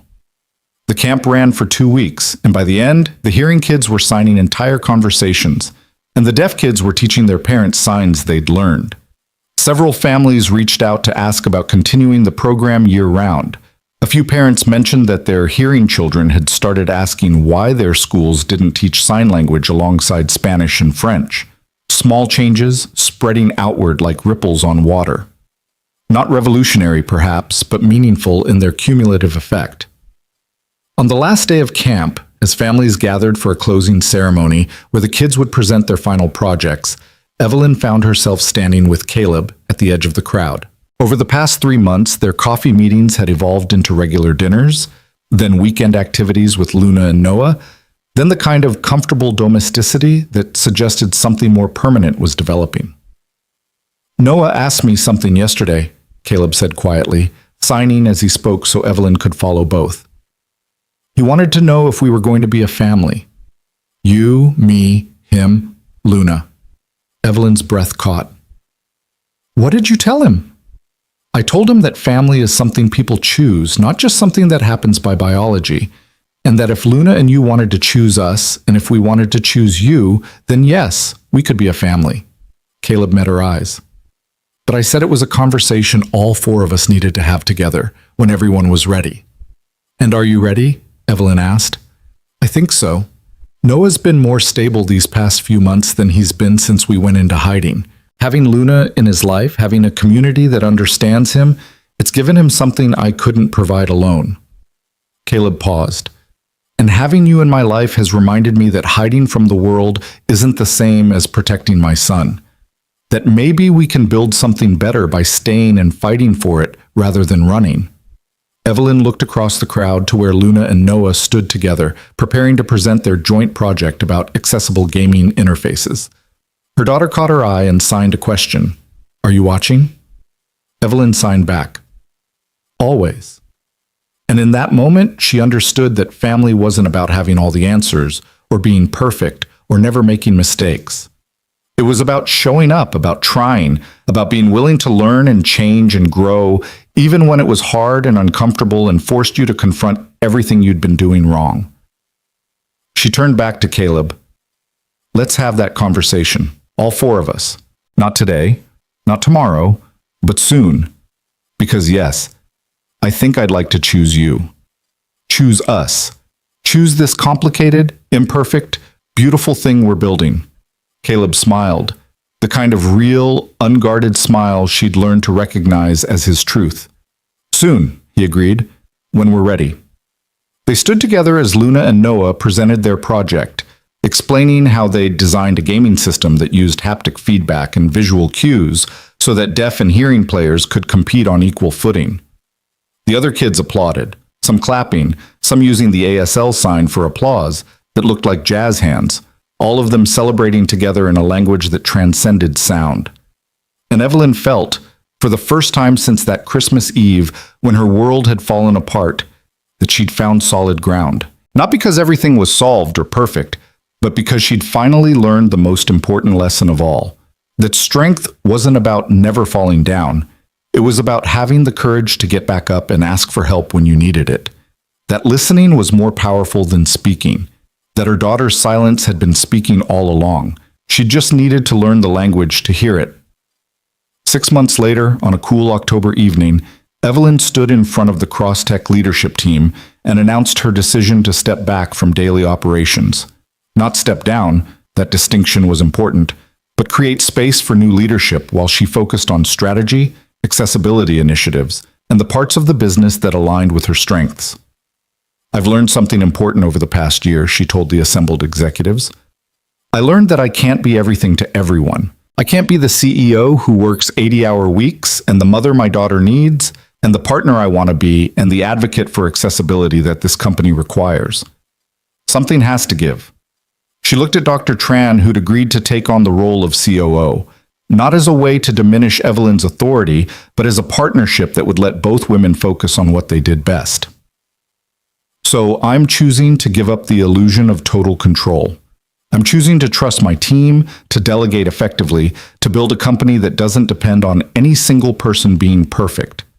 The executives listened with varying expressions, some supportive, some uncertain, all of them aware that this represented a fundamental shift in how Crosstech would operate. But Evelyn had learned that the right decision wasn't always the comfortable one, and that sometimes leadership meant knowing when to share power rather than hoarding it. That evening, she went home to the apartment she and Luna still lived in, though plans were in motion to find a new place that could accommodate the blended family they were becoming. Caleb and Noah were coming for dinner, as they did 3 or 4 times a week now. Sometimes they cooked together, sometimes they ordered in, sometimes they just sat around talking and signing and being present with each other. Luna was setting the table when Evelyn arrived, a task she'd taken on as her responsibility, arranging plates and silverware with the same care she brought to everything. Noah was helping Caleb in the kitchen, both of them signing to each other about proper pasta cooking techniques with the kind of passionate intensity that suggested this was a debate they'd had before. "Mom," Luna called out when she heard the door.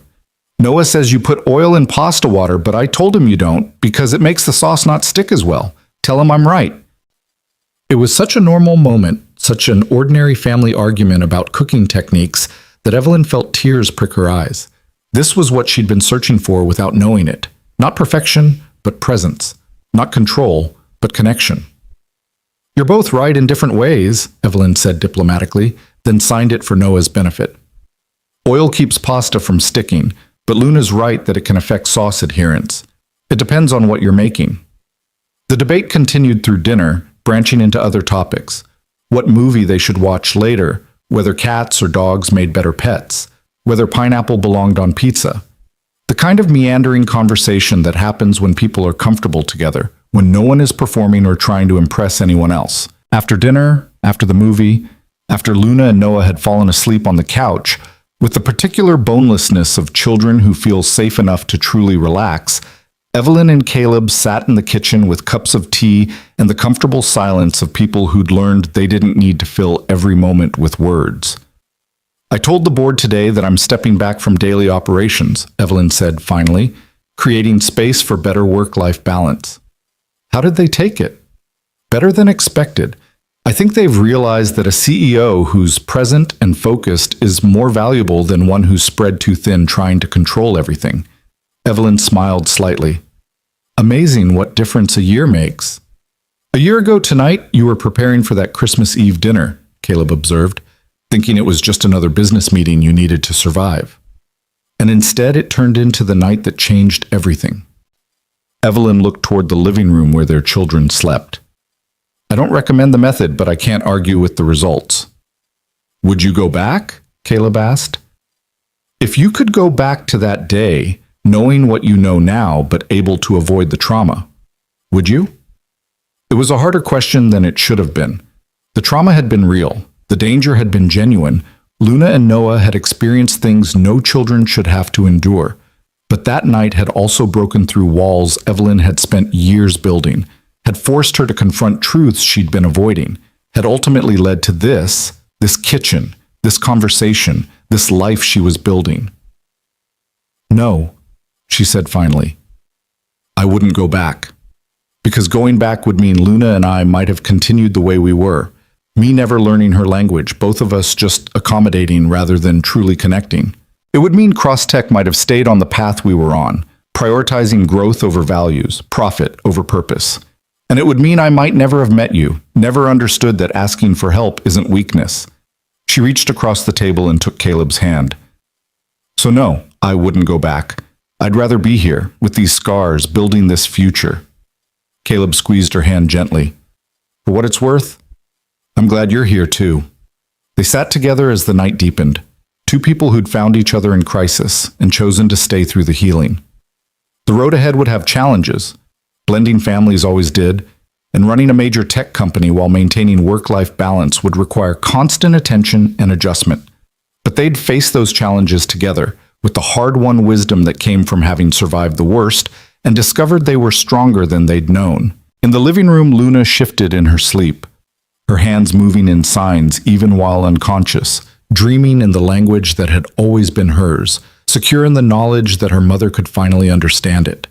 And Evelyn, watching her daughter through the doorway, felt a peace she'd never experienced before. Not the peace of having arrived at some destination, but the peace of finally being on the right path, of knowing that whatever came next, she wouldn't face it alone, that she'd built something worth having, not just a company, but a family, not just success, but meaning. The city lights glowed through the windows, and somewhere out there, the world continued turning. But here, in this moment, everything was exactly as it should be, imperfect, complicated, real, and utterly worth fighting for. And that, Evelyn thought as she finished her tea and prepared to carry Luna to bed, was the truest kind of success there was.